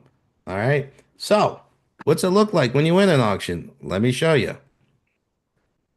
Matter of fact, hold on one second. I'm going to show you what it looks like when you get an email from one of these. So you guys can see what it looks like as soon as I can find my email because I just went away. Excel. All right. Of course, the email's going to go away. All right. Oh, here we go. So when you win one, it looks like this. And you get this nice little thing, auction one. Now I'm gonna try to make it bigger so you guys can see it. Yes, you guys can even look up the parcel number and go check it out. I don't care. All right, parcel number. It was in Van Buren. I won the auction, and basically they tell me they're gonna send me the deed. Right? Oh no, they're asking me for money. Okay, how much did I buy this one for? I don't even remember. Maybe Hold on. 200 bucks. Yeah, it was not much, but actually, you know what? Hold on. Bid received. All right, I want to show you the deed because I don't really remember what I paid for it, but I'm going to show you the deed so you guys can see it for yourselves. So just bear with me for a second because I have it right here. I had it there. Okay, here we go. So then they send you a deed like this. $167. Oh my God, big money. So this was literally last month, guys. I don't like showing people what I did 20 years ago. I want to show you guys like now. Like this is I don't want to be the guy that says, back 20 years ago, I used to buy properties for $100. I'm like, what are you talking about? Just bought one last month, $100. Matter of fact, I think I bought two more this week. So basically, I bought this property for $167.05. And honestly, guys, they didn't even want the money. You give them your credit card or ATM card, and they take it off of that. They don't even, I don't know. That's just how they do it. But anyways, $167. Guess when I sold it? I sold it 2 weeks later. How much? How much money do you think I got? I got $1,300 for this property that I Yeah. bought for $167. Yep. Okay. That's step one. So at the end of the day, this is something else that we go over in the program. But if you want to pay $5,000 and sell stuff for 10 or 15, you can do it. If you want to pay 10 or 20 grand and sell stuff for 50, 60 grand, you can do it. If you want to pay a $500,000 and sell something for $2 million, you can do it. If you want to stop from $150 and sell something for 1,200 and do five of those a week or 10 of those a week, you can do it. You know how I know? Because there's thousands of them for sale, guys. And that's the cool thing about it. It's not just the lucky one. I literally just showed you guys how do you sell it. That's an easy part. When you buy something for $167, it's not hard to sell something, right? So how do you sell it? I mean, there's a lot of land websites out there that you can post these ads on, right? If you follow the land profit generator strategies, we create these amazing ads with that catch colors and we dream build and we say, hey, look at this amazing property in this amazing community with clubhouses and swimming pools. And we get the pictures, we put them in the ad, we make it look fancy. And for only $1,300, you guys can own this property. How about that? 1,300, that's it. Well, imagine even if they just did a $200 deposit, everything else after that is cash clear, right, Aaron? You got it from Wow, I'll be honest with you $167. guys. I don't finance $1,000 properties. I just don't. I don't have any interest in it. But it is an option. It Yeah. is an option. Honestly, for $1,300, you're gonna get the money. Mhm. I don't finance anything less than 5, 10 grand, just to let you know. So those I just wait for the cash because I don't want to deal with it. That's just me. Now, after you win, in most cases, you have to do a quiet title suit. But that's if they're more expensive. If they're more expensive properties, that's how you're going to get marketable title, meaning the title company will give you title insurance. But if they're cheap, I don't know anybody that cares about title insurance. Usually I sell it using a quick claim deed. And honestly, I do the closing myself. I literally will prepare the deed. And the cool thing nowadays, I don't want to date myself, but I actually started this business a long time ago. And I don't want to sound like the old guy, but back in the day, I used to do it by mail. Today, they have online services that all I have to do, I can literally get the deed notarized from sitting at my desk, and then I could send it in for a recording sitting at my desk. I remember I used to have to leave the house, get it notarized, put it in the mail, all that stuff. Those days are over. So you can literally record the deed, and you could use an online deed recording software out there. There's actually a lot of them now where you upload your deed within 1 to 4 hours, your property, your deed has been recorded. Right. Once a deed is recorded, it's all over. So I get a sale agreement signed, maybe. Usually I just get the money and I just record the deed, but you should get the sale agreement signed too. So I get the sale agreement signed and then I record the deed and then I'm done. And the cool thing about it is I like to do the online ones because while I'm at my daughter's track meet, right? I'm sitting there for 3 hours with my laptop. I could literally look them up. So step one, what's the value of the property? That's what you got to figure out. Okay. How do we figure out the value? We go to Zillow, we start researching listings and solds, right? We research the area. Step two, we figure out what's the maximum you want to bid. So that $1,500 property, maybe it's $750. So what you do is you set your maximum bid in the software while you're at the track meet, while you're at the doctor's office waiting for the kids to come out, the dental office, whatever, wherever you're at. You set the maximum bid.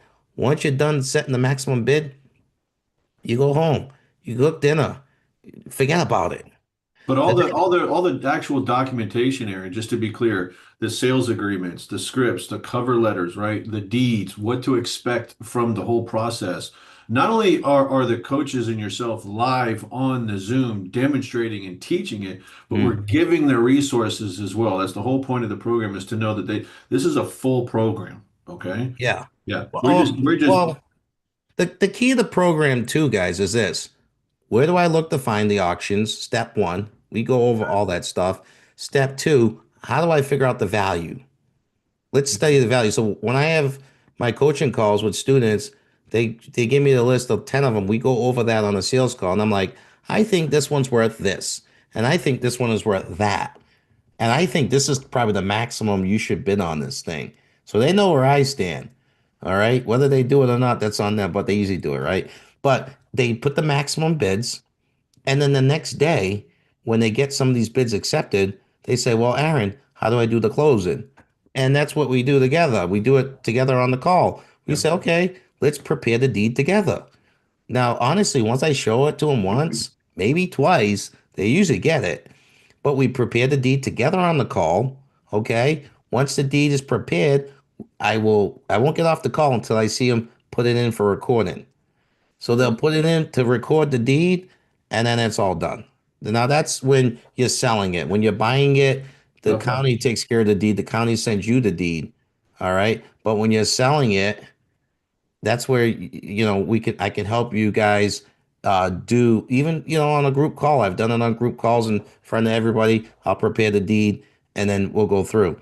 Now, the tax sale, there's a lot of rules. You should definitely read the rules.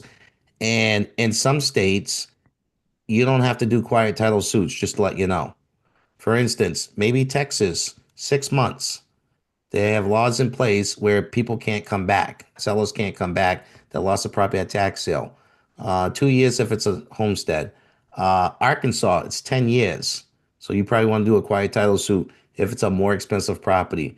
Let's see, Florida, 4 years. All right. But this is just to get marketable title. But if you're dealing with these cheap lots, oh my God. I have like 50 people who wanted to buy that lot for $1,300. It was ridiculous. So what do I do after that? I can literally go back to that same auction and I could buy more properties. Why? Because the auctions are going all the time.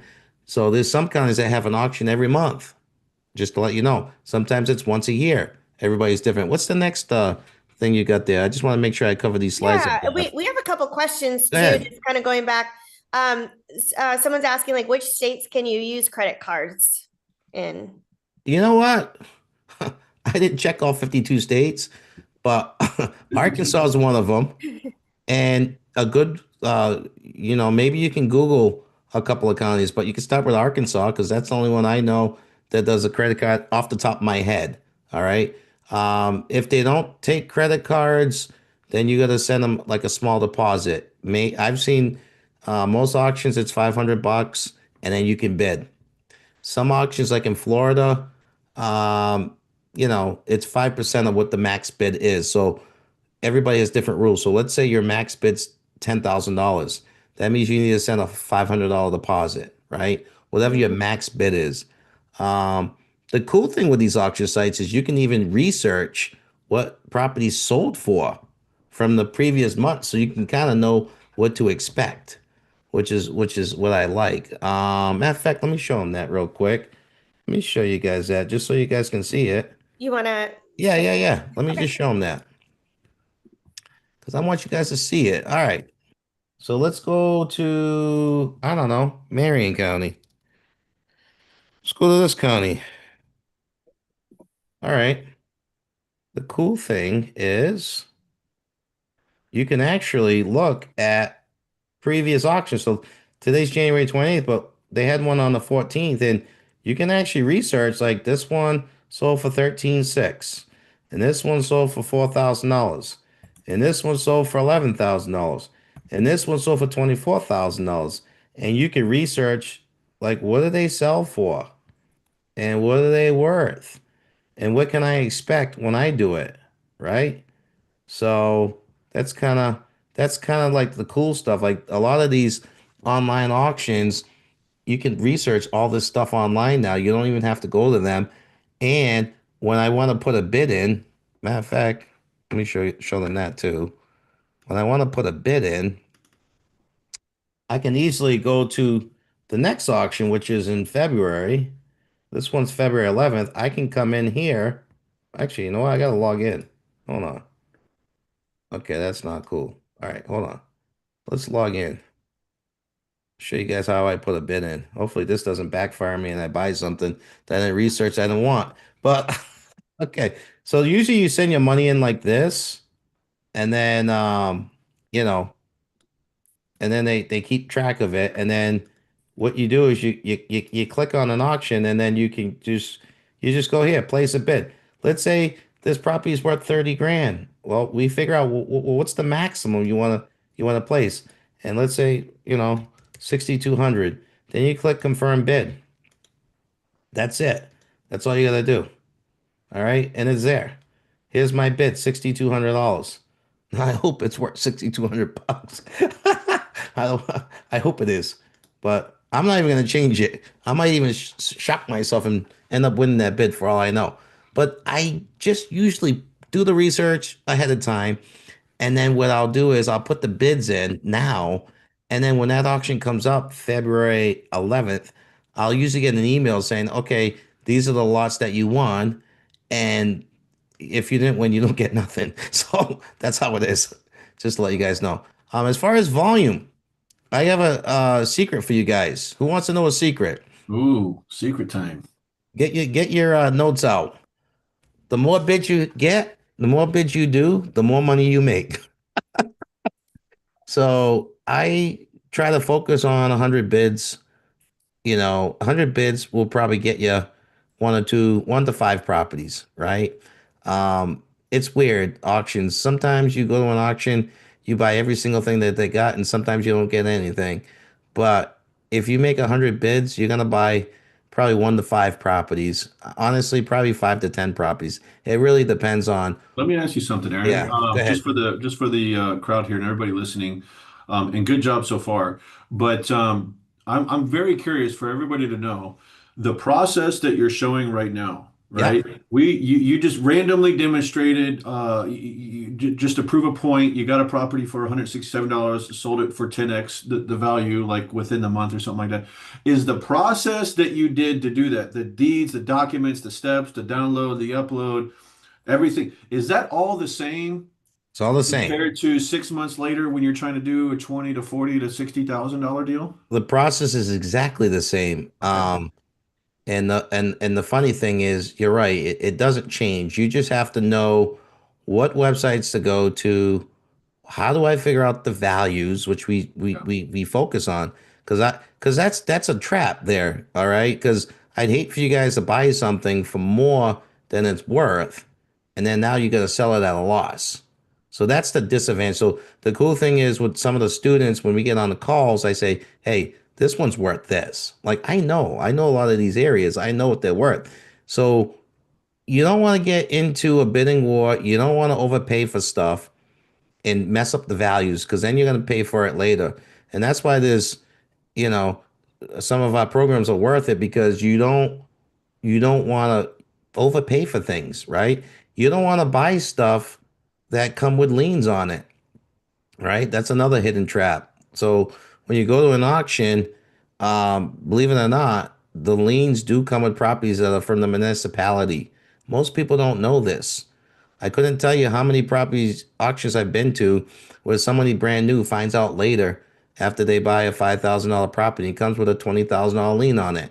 These are things that I teach when we're going through the program as far as where do you look to make sure that you won't buy this property and it comes with $5,000 lien on it from the city because they decide not to cut their grass. So those are the things that we go over.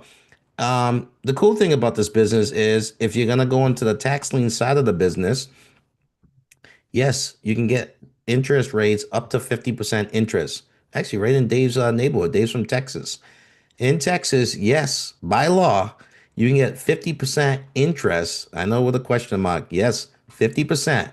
So the way it works is this: the owner redeems the property, or they pay but if a property, once it sells in Texas, Texas is a redeemable deed state. So what happens in Texas is the property sells to the highest bidder. The owner has 6 months to buy the property back. The owner of the property who lost the property can buy it back for up to 50% interest, or they can't buy it at all.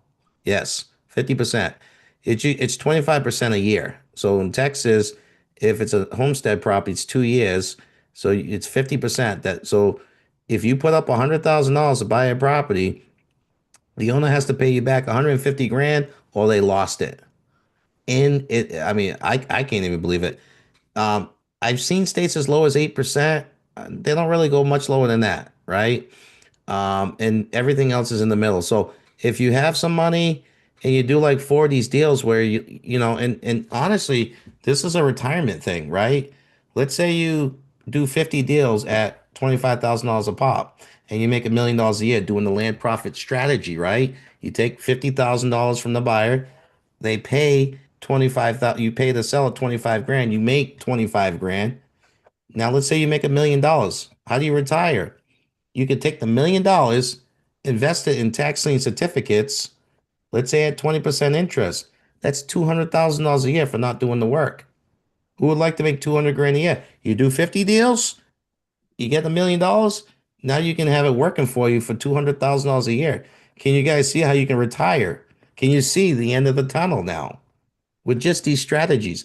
The other strategy is the deed sales, where you buy the actual property, right? You buy the actual property, and then there's a hybrid, which is the redeemable states, which is there's a short period of time after the sale that the owner is allowed to buy the property back with interest.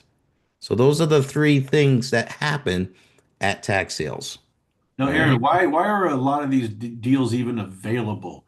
Why are so many properties available for auction? Can we explain that? Well, that's a Why is great. this That's always, why is there always going to be inventory? Why? well. Here's the thing. You got 150 million properties out here in the country. There's a percentage of people that are going to never pay their taxes. There is a percentage of people all the time. Now, why is that? Hard times. Maybe the kids don't want the property after the parents pass away. Maybe there's title issues, there's dispute issues, like there's probate issues. There's a lot of reasons why people stop paying their taxes. It's crazy, but there's a lot of issues that come up. And then when they stop paying their taxes because someone passes away and the kids are like, I don't want that property. I don't need it anymore. We'll just let it go. We'll ignore the bills. Well, eventually they all go to tax sale. The good news about this business, it's been the same for the last 300 years, just to let you guys know. This process has been in place for the last 300 years, and it's going to be here after we're long gone. So you might as well make a boatload of money and start going to some tax sales. And they can be fun. When I get those you won emails, I'm like, oh, this was great. I was at my daughter's track meet and I bought 3 properties. That's interesting. It's great, easy money. But you gotta just do some research, and you do gotta follow the steps. Let's see. The research process is the most important part of the process. That's where 90% of it all happens. Because what do we gotta do? Do we want to even buy the property, right? Do we have to figure out the value of the property, right? All right. We have to figure out what's the maximum that you're willing to pay. All right. We got to research if there's any tax liens or and any municipality liens that are connected to the property. Okay. And every state is different. And you got states like New Mexico where you actually get all the liens. They don't just, all the liens survive the sales, but most states aren't like that. But you have states where you really have to know where those liens are at because you don't want to buy the property with those liens. So that's things that I cover and the other coaches cover in our program so we can so you don't fall into those traps, right? Lori Dellen, is this me? Oh, well, she was actually Yeah, one of my I think students. a couple things too. We have some Go ahead. questions here. Like someone was asking, like, how do you do a title search? Oh, that's great news. So every county has a registry of deeds, okay? And what you have to do is you have to just go into the registry of deeds and look up the property. All right, you got to look it up. So once you look up the property, you'll know if there's liens that are recorded against them. All right. But Awesome. there is a process to that, so you got to be careful. But you want to look up to see if there's any liens that are recorded against their name. Okay, so that's a big one. And you want to focus on, if you're going to do this online and not in person, focus on the counties where they have an online registry of deeds, because some counties don't have their stuff online. Just to let you guys know. Now, Lori Dillon was one of my coaching students. She started with doing the land biz school training, and she actually focused on these tax sales. She focused on, it's funny, you could focus on before it goes to tax sale or after it goes to tax sale. She focused on both processes, meaning she focused on marketing to the people before they lost it. All right. So then you can, if obviously if they're not paying taxes, they probably don't want the property. Okay. And then she focused on after the sale, meaning when it sold for $6,000 and they only owed $1,000 in taxes, well, there's a $5,000 overage. Okay. So the overage is the homeowner's money. It's not the county's money. The county only gets whatever's owed in taxes. You see, when it sells for $6,000 and they only owe $1,000, there's an extra $5,000 there. All right. So Lori focused on that as well. And yes, she did follow the system. Go ahead, Jen. You said something. I think the team we actually have Lori breaking down what she did with her deals. Okay, good. Let's see that. Show that. I know you had coached her on this. So let me just stop sharing my screen. And Krista is going to go ahead. I know we have some other questions coming in. So Krista will go ahead and play that so you guys can check out. She breaks down how she got these tax sales. So here you go. Hey, Lori, how are you doing? Hi. How are you doing? Good. I'm doing fantastic. So, Lori, have you been listening in for a little bit? Yes. Okay, wonderful. Yes, so you saw me talk about the excess proceeds strategy. What have you done with that strategy? So it was very interesting. I listened to a call of yours, and then I simultaneously went to a tax deed auction in our area that was live. And it was like a light bulb went off because I realized that some of these properties were selling for $50,000 that owed like $3,000 in taxes.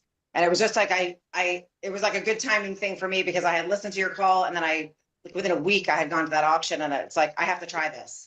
So I did. I sent out. I found. I subscribed to a service to give me the list of the auctions like a month or so before the auctions, and we started sending letters, and also started sending letters. We did make some outbound calls and tax. I feel like the letters are the best, and yeah, I ended up not only getting some that went to surplus. I learned a little bit with that, but I was able to get some properties pretty cheap. So just like you said, I mean, you kind of pivot when you have the opportunity in front of you of like, what choice do I keep this and sell it myself?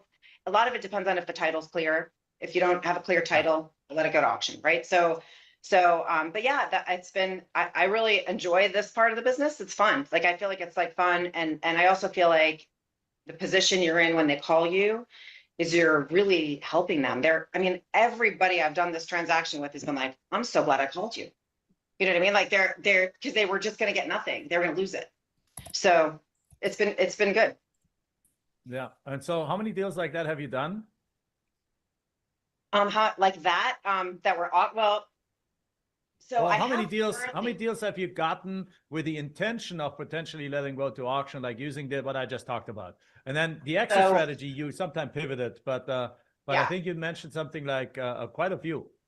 Yeah, I've gotten, so I've gotten, so also, let me also add, I've gotten quite a few, but I also, when somebody calls me and I can't get it for some reason, I've done all the research. I'll just bid on that property in the auction. So, you know what I mean? Because I know what the property's worth now. I've done all that research. I'm like, I'm just going to put a bid in and see if I get it.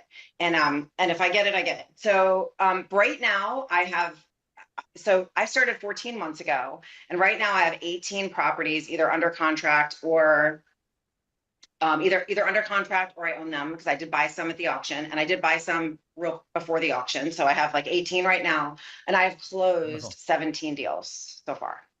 Wonderful. Wow. That's guys. So I'm showing you, this is a strategy that is not just good for just one deal, but you can actually do them in a larger size. And particularly what I love what you just said, Lori, is that you basically built up your tool belt by understanding how this works. You went and you realized that, oh, there's tax deductions. Okay, let me go understand this. But you also understood that there's excess proceeds. So when you attended the auction, you're like, these properties owe $3,000. It's sold for $50,000. Somebody just made $47,000 here, and it wasn't me. So let me go figure out how I can be that person. And then at the same time, you realize if the people don't accept your offer, but you did the research on the property, since you now understand tax deductions, you now went to the tax deductions and bid on the tax deductions, and you know if it's worth 15, you got it for 25. That's still a great deal. And in some cases, you got them for, what is the cheapest you got a property like that from somebody? Well, what's the cheapest? I bought it for $1,800. I bought one for $800. Okay, so $800 or $1,000. It's even more than I usually recommend, but that's okay because you've done the research. It's worth paying more if you know that the property is worth more. Then, so let's say $800 to $1,000, and in this case now, because you still have a month or so to go, you again used your tool belt and you said, well, I can let them go to auction, or I can also sell them on the open market. And in some cases, you have sold them on the open market before the auction, right? Yeah. Mm-hmm. Yeah. I've done it all different ways. My intention was to do the surplus. I went in there with that head of, I'm going to do the surplus. And I realized every single thing is different. And you just need to look at the particular situation in front of you. I've gotten some really good ones. I got one just last week that I bought for $11,000. I already sold it for $34,000. And I sold it literally. I bought it that morning. I put it on the market that day, and it was sold within 24 hours. So, and that was the same thing. It was the same thing. And the crazy thing is, my coach Aaron said to me, "Why didn't you just let that one go to surplus?" And I'm like, in my head, I didn't even think of, in me, it was a clear title. So I'm like, I'll just try to sell it. But I probably could have let it go to surplus and made the same money, but I just didn't think about it. That the surplus is always a great option. But if you have enough time, why not look to maximize the retail market value on there? And because sometimes in the surplus, also depending where you do it, something we haven't talked about yet, is you have to wait a little bit for your money. Like in California, you have to wait up to 12 months for your money, which is not great. But in other counties, Utah, you get it within a matter of 6-8 weeks. But if you happen to close it, if you happen to sell it right away on the open market, well, you get paid as soon as it closes. You do a 2-week close. 2 weeks later, you got, in this case, $11,000 to 30 something. You made $20 something thousand in that deal in probably a matter of 2 weeks. Yeah, I didn't want to go too far in because I didn't know how the counties I was working, how they would pay, and it took 120 days to get a check. Yeah. So that's case, instead of waiting 4 weeks to the auction and then 120 days to the check. You put it on the market, got a really great price within 1 day, and sold it, and closed 2 weeks later. And 2 weeks later, you had a $22,000 check in the pocket. Anyone okay with that, guys? Awesome. That's awesome, and congratulations, Aaron, because you were Lori's coach on that. So Lori, and that was Jack Bosch. For any of you who are new to us, he is our co-founder, and we just thought that was a really powerful video to show just of somebody who went through one of the trainings, learned it all, and who is, making some good money with it. So what we are going to do now, okay, it's almost prize time.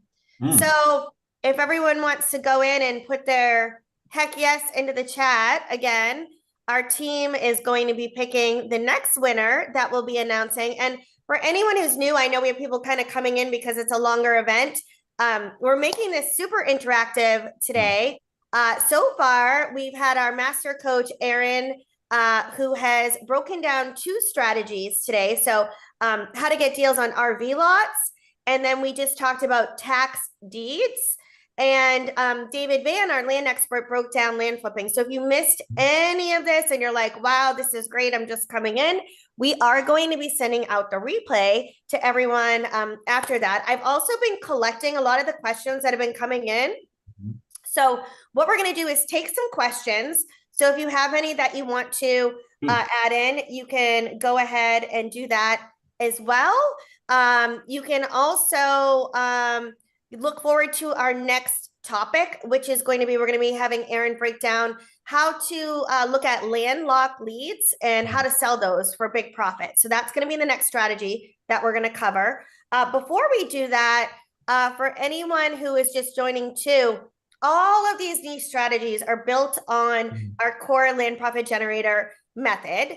And what we do is we have our land biz school. So you can see, David and I have our little land biz school here. And Aaron is one of our strategy master coaches in there, where he is teaching these niche strategies. So what you guys have seen so far with the mobile lots, that's really just an overview of what that opportunity could look like. The tax deeds, that's just, an overview. What Aaron and our other coaches do when they teach these niche strategies is these are weekly, every Tuesday, deep dives with worksheets into these topics, with Q&As, with screen shares, and all of that. And so they're really working with you on getting these together. So we do all of this in our land biz school. These are our coaches. We actually have some coaches that didn't teach last year any topics, that have some new strategies that have really been working well for them that they're going to be teaching this year. So it's a super exciting time to come on board. Like I mentioned, every Tuesday there is a live training, and this is a unique time, you guys, for you to be able to get into it, because we're having some special pricing and bonuses right now. But if you join this week, you get access to this month's topic, plus you get access to next month's topic, which is super important. We give you the step-by-step instruction and the worksheets, and there's plenty of Q&A that you get. The community's there, everything's recorded. You go right into your own student portal where you can access all the information and documents, and that is all in the Land Biz School. And these strategies are strategies that you can implement right away and start making money. So that is the goal of everything that we're doing there. So right now, this investment in the Land Biz School is $88 a month. You can join, you get immediate access. You can always cancel at any time. If you want to save a bunch of money, you can join. The annual fee is $888.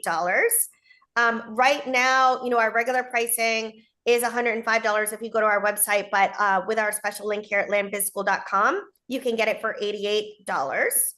And then, like I mentioned, you get all the strategies, all the virtual trainings. We do give you, so David, at the beginning of today's session, just talked a little bit about, what land flipping is and kind of the basis of that. There is a 7-part land course at the beginning of this that you get before each strategy. And you get, lifetime access to those recordings. And we do give you the Investment Dominator software. So Aaron did demo a little bit about that earlier. He's going to demo some more as we get into the next strategies. But you do get that for 45 days included. That also comes with a weekly Q&A call too for software support. And you get 500 free land leads in a county of your choice. I think I saw someone asking earlier, does everybody get the same leads? Right. No. You'll select your county, and then you're able to download those leads right inside the software. And I know a lot of people are asking, like, it's only $88 a month, or, what am I getting? This is just something, Jack and Michelle, they have created 1,000 millionaires. We want to give people value. I think we do that a lot on our free events, and we're giving just as much in this. This is really for anybody who wants to succeed, wants to get started. Maybe you're on a budget. Maybe you're not sure if this is for you right now, and you just want to test the waters. This is great. You're not having to jump into a larger year-long coaching program. You can really, get acquainted with our coaches, the different strategies, and it's not just our core strategy. There is no catch with this. You can join, you can cancel at any time. So if you go in, maybe you join right now, you get this month's strategy, and next month, and maybe you figure out, hey, this isn't for me. That's, no worry at all. You can always cancel at any time, and all the documents are included. You can do this with a full-time job. I know that is another question that people ask, and really with land flipping in general, most of us spend about 1 to 2 hours a day. You can do this around your job. Over 70% of our land flippers are actually working when they start their land flipping business. So you can do that.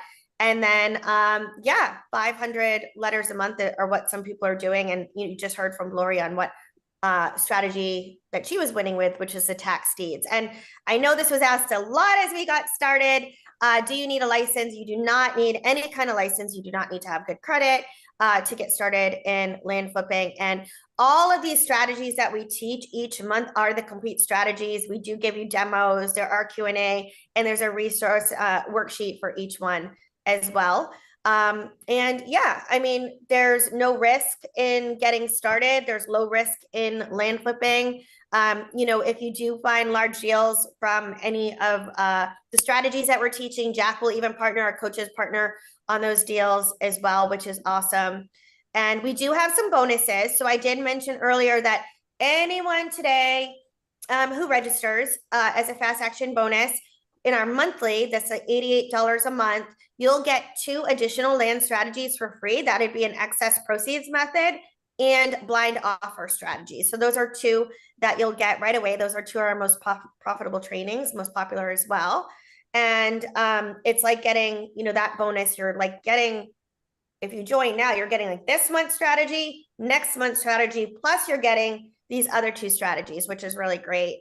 And then if you decide to join our annual, where you do save a little bit more money, that's $888, you will get some additional strategies. So Erin is going to give an overview on our landlocked strategy. You'll get access to that complete strategy along with a couple more. And that's for the annual, like getting 5 full months of strategies. So again, that's everything that's included. What we have here in the program, these are just a sampling of the different strategies that we teach. And I think that might be a repeat. And then also for anyone who does the annual, there is another bonus where you get our complete Land Profit Generator 3.0 self-study program. So if you go to our website, this is a $2,497 value. If you choose to do the $888, you'll also get this Land Profit Generator as well. So that has 27 video modules step-by-step on how land flipping works, all of our letters, all of our templates, all of our scripts, all of our landbidschool.com. This pricing is good this week to get it for the $88, but if you want to be, I think the team is going to drop in the people who have already joined. I know they were saying some, if you guys want to drop me those names, but we have another fast action bonus. So we gave one at the top of the hour where you were able to get a one-on-one call with a software expert. Now for the next 20 people that join, you'll get an additional 500 land leads. So that will be 1,000 total land leads. So that's for the next 20 people who join. Instead of getting 500 land leads, you'll get a total of 1,000 land leads. And then you'll also get access to our blind offer training as well. So those are some of the bonuses that you get. So yeah, if that sounds good to you guys, David and I are in here. We can answer any questions that you have about the program. You can join at landbidschool.com. People are asking, are those 500 leads to be in a different county? I mean, they'll be yours. So you'll get an additional 500. So you'll have 1,000 land leads. You can choose if you want to split those up into a couple different counties. That totally works. And you can do that. So, and we've got Jamil, Ricky, Charles, Roy, John, Lori, Jamaica, and Sarah. So you guys got that first bonus. If anybody else wants to get this next bonus and get the additional 500 leads, you can join before we get into the next session here. So I do, Erin, I was writing down, I'm going to stop sharing and we'll put this link in because we're going to get into our next strategy now. But I was taking some questions. You know, one person had asked, and this is just kind of going back to the RV lots. Why did you choose that RV lot niche? Oh, I'm glad that they asked that. While I was doing the land profit generator method, following that system, what had happened was a realtor I was using to sell my properties kept telling me, hey, Aaron, if you want to make a lot of money, go here. So I decided to, go there with him because he had sold so many properties for me. I was listening to him intently, and I says, you know what? Let me try him.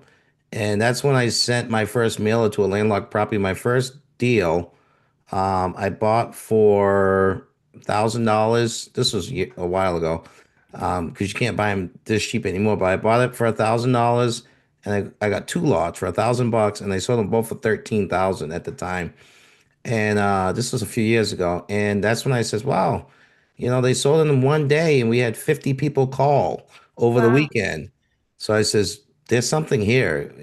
50 people call me and they're all saying, call me when you get the next one. Call me when you get the next one. Guess what? I'm going back.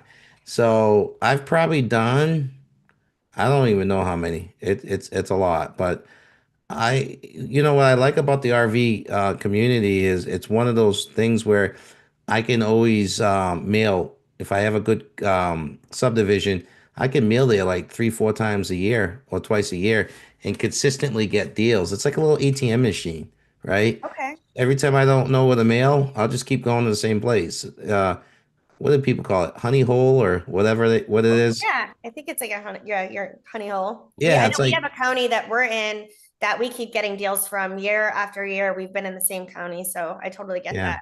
And if people don't understand like how I can consistently do it, when you're buying RV, when people that buy RV communities, the average, they're like cars to them. They buy and sell these things like every few years. Like they buy the lot and then they're selling it 3 to 5 years later. So there's a 20-30% turnover ratio in a lot of these communities. So when you're sending mail, you're constantly getting new buyers because 30% of those buyers in that community are going to be brand new every year. Hmm. So, I literally did not do any other lots. I literally did RV lots of 4 years in a row. Did not do anything else, by the way. I started venturing into other things because I wanted to make six figures per deal consistently. So I says, well, I have to get out of RV lots. Now, there's nothing wrong with RV lots because I was making 15, 20, 25 grand consistently with them. But I wanted to start doing like deals where I made like 200 grand, 300 grand, 400 grand, that kind of stuff. So I started venturing out to other things, but I still do RV lots to this day, just not at the same level. But the cool thing about it is you can mail there all the time. There's always going to be new owners. They're not going away. There's zone RVs. The only thing you can do is put an RV. And to this day, there's still a lot of demand. I sold one, not even that long ago. One day, literally, because I have a big list. And what you do is you email the list, all the people that call you up and they say, hey, call me when you get your next one. Oh, that's great. I'm just going shopping for them now at this point. Yeah. All So, right. Well, as you can see, Aaron is passionate about RV lots. And if you're just joining us right now, it's one of the niche strategies that he taught earlier on. We'll be sending out the replay to that session. We have also taught on the tax deed strategy, which you can always watch as well. And we're going to have Krista drop the winner of our second prize in the chat. So congratulations to that winner. She'll be dropping that now. You can DM us and we will get that over to you. It's another Amazon gift card.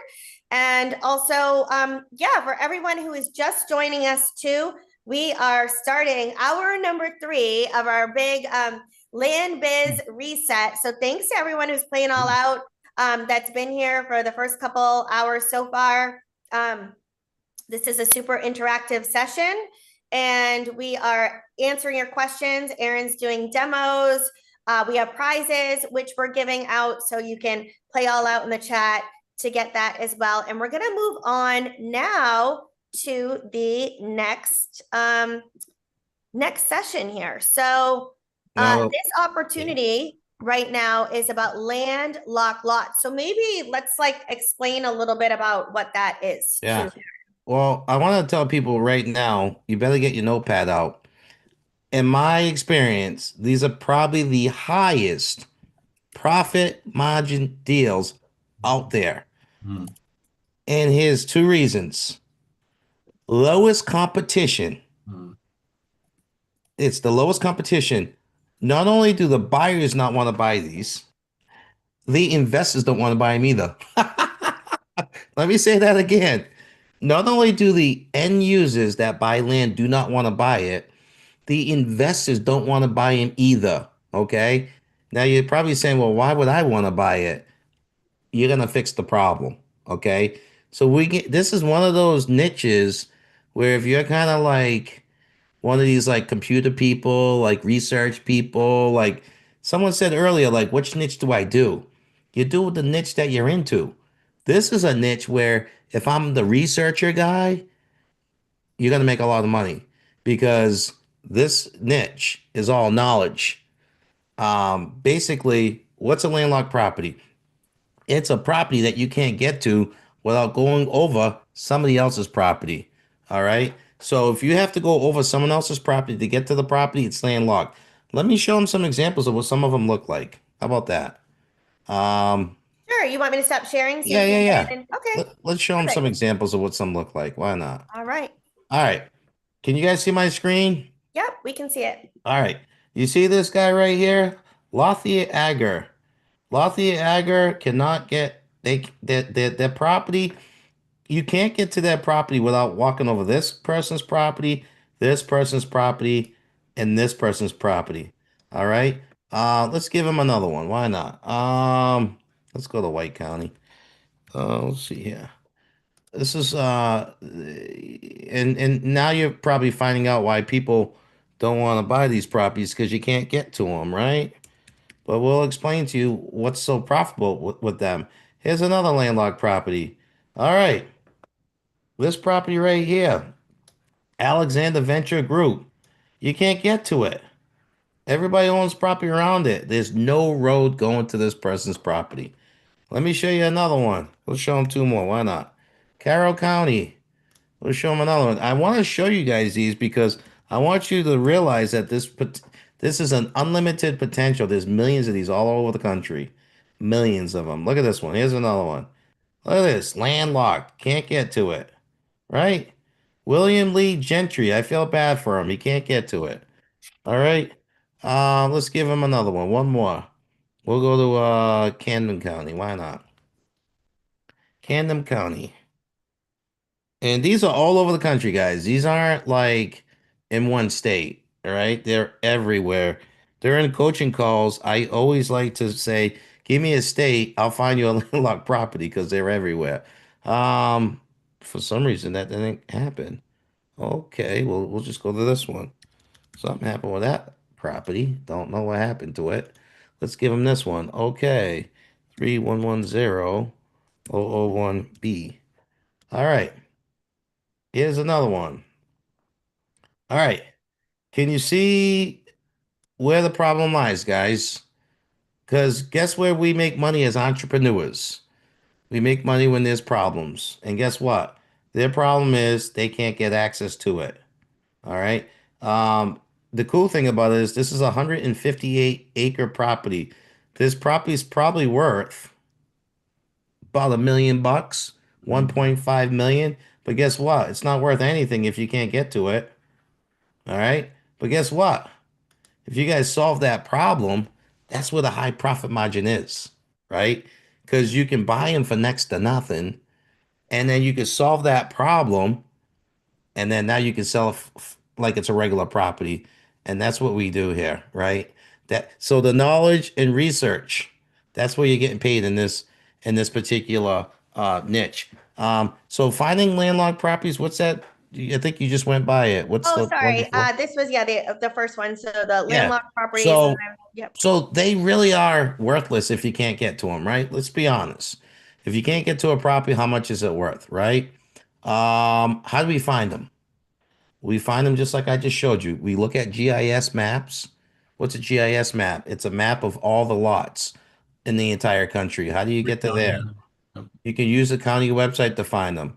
You can go to tax sales to find them. You'll see them at tax sales all the time, by the way. So if you want to buy a landlocked property for next to nothing, go to tax sale. You will find one. All right. You will find one. All right. So how do we make money in this process? We have to find buyers. We have to find the buyers. But while we're finding the buyers, we could be fixing the problems too. So that's the thing. What I love about landlocked properties, there's so many exit strategies to this. So many exit strategies. You can sell them to the neighbors, right? You can buy the neighboring properties to get access. You can buy easements. What's an easement?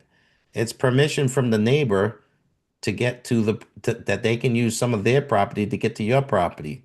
All right. You can create easements. All right. The cool thing about them is you buy them for next to nothing. I've bought landlocked property. Actually, I've I don't know what it is, but I get a free landlocked property every year. All right. I don't know what it is. Free RVs, free landlocked properties. Wow, Aaron. Wow, the RVs ain't nothing special, but the properties, what happens is the people list them with realtors. They call realtors to list them. The realtor brings it up on on the GIS map, which is the map showing the property on the county website, and instantly they say, "I can't get to it. I can't take pictures. I'm all set. Go solve the issues. We're all set with this. Have a nice day." And they literally will call 10 real estate agents, get the same answer. They're going to call some investors. Investors are going to say, yeah, we don't do this. Have a nice day. And then they're going to be stuck with it. And that's why a lot of these go to tax sale. Okay. Because people don't know what to do with them.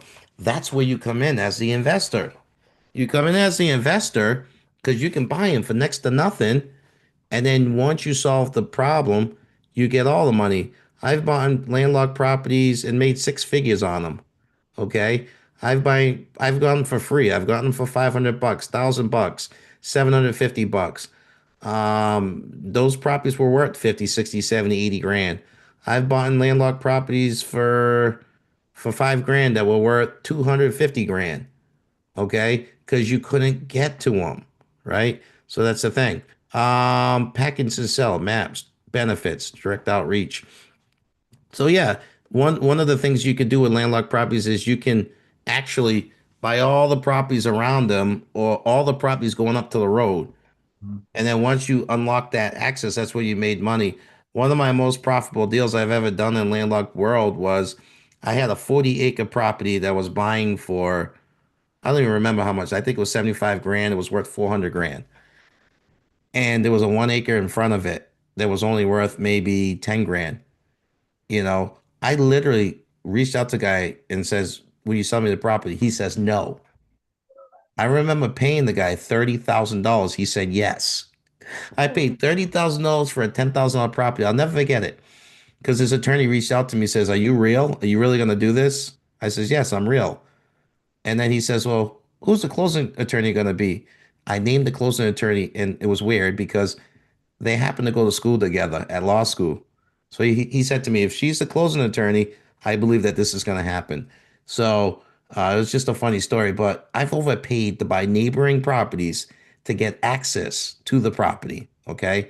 So there's a lot of things, a lot of extra strategies on this situation, and it's unlimited, guys. Literally, there's millions and millions of these properties, and they get that way because there's a lot of like people split properties. Like for instance, a dad gives a property to five of their kids, and they split it up, but they never talk to anybody about it.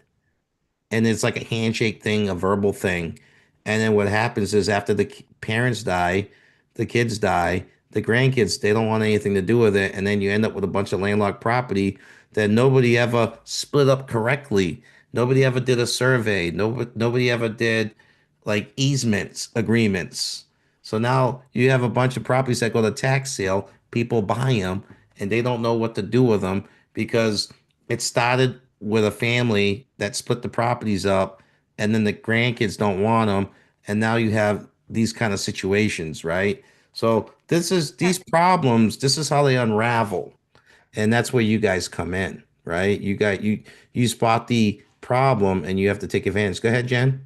Yeah, I just want to say, so I like Tracy is asking, like, so this is a cool, challenging niche. I want to just like kind of break this down a little bit, and David, maybe you can jump in Go too, ahead. because so one thing we consistently see and why this is really an untapped niche is we have people who are following our traditional method, right? you're mailing out to unwanted vacant landowners. So these are off-market properties that you're going after. And now you're following our method. We're sending letters. Direct mail is what we, recommend. You have sellers that are getting back to you. You're like, oh, cool, I'm getting such a great response here. You start to get these deals under contract. Well, then as you're doing your research, you're like, okay, this is a landlocked property. I can't tell you how many land flippers give up at that point. They're like, oh man, I don't want to sell this property. It's landlocked. There's no road access. I'm not going to make any money on it. This isn't going to work for me. And so there are so many of these out there that are so overlooked by land flippers. And that is why it's a cool, challenging niche that Erin's kind of broken down, because there is a way to, market and get rid of these properties. I don't know, David, I want to just another thing is we're not buying the properties per se. Like Erin did break down where you can buy some of these and look at them, at tax lists and auctions and things like that, or go after listings specifically for these. But in most cases too, you're getting these under contract, and you can still use our traditional method where you're getting it under contract and still finding buyers, for 180 days. But David, I don't know if you want to talk a little bit about that, because this is such a big issue that we hear. What we're giving you really is options. Okay, there's many different ways that we can do this, and oftentimes, guys, you might not know what you want to do. You just know that you want to get in the program and figure it out later. I think that's great, because you might change your mind a month, a week later about what do you want to do. RV lots? Do you want to do rural properties? Do you want to do info? I'm going to here to say, don't worry exactly about all that. What I'm here to say is the way the Land Business School is designed is that we're giving you all the options. So instead of just one way to do a deal, how about all the ways to do a deal, right? Instead of figuring it out on your own, how about being live with a trainer? It's actually answering the questions and demonstrating and helping you, right? Instead of just one contract and document, how about 58 contracts and documents, right? In the Land Profit Generator 3.0, right? If you want to do this, you want to make sure that you're not going to start on something and not finish it, right? So you might get a deal under contract and exit it a different way. That's okay, but let's just get it for the right price. That's number one. And number two, all these processes, all these niches that we're showing you, we're doing them very strategically for you for one big reason, because they're very easy and simple to get started on. Okay, we're not talking about how to develop bridges across the Manhattan Bay. Okay, we're not talking about that. We're talking about that everyone on this Zoom, if you could follow along and ask the right questions, get the right answers, and execute, that's what you need to do, right? Yeah. So, and we don't necessarily have to do some of these strategies, right?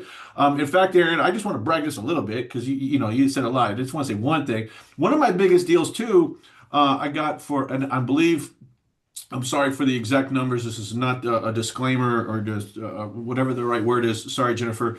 But I think one of the best deals I did is I got it under contract for $18,000. This was a 120-acre property. It was completely in a flood zone, no road access. A guy bought it because he wanted to put money. He wanted to move money from an account to just pull money out of his bank account and park it in land.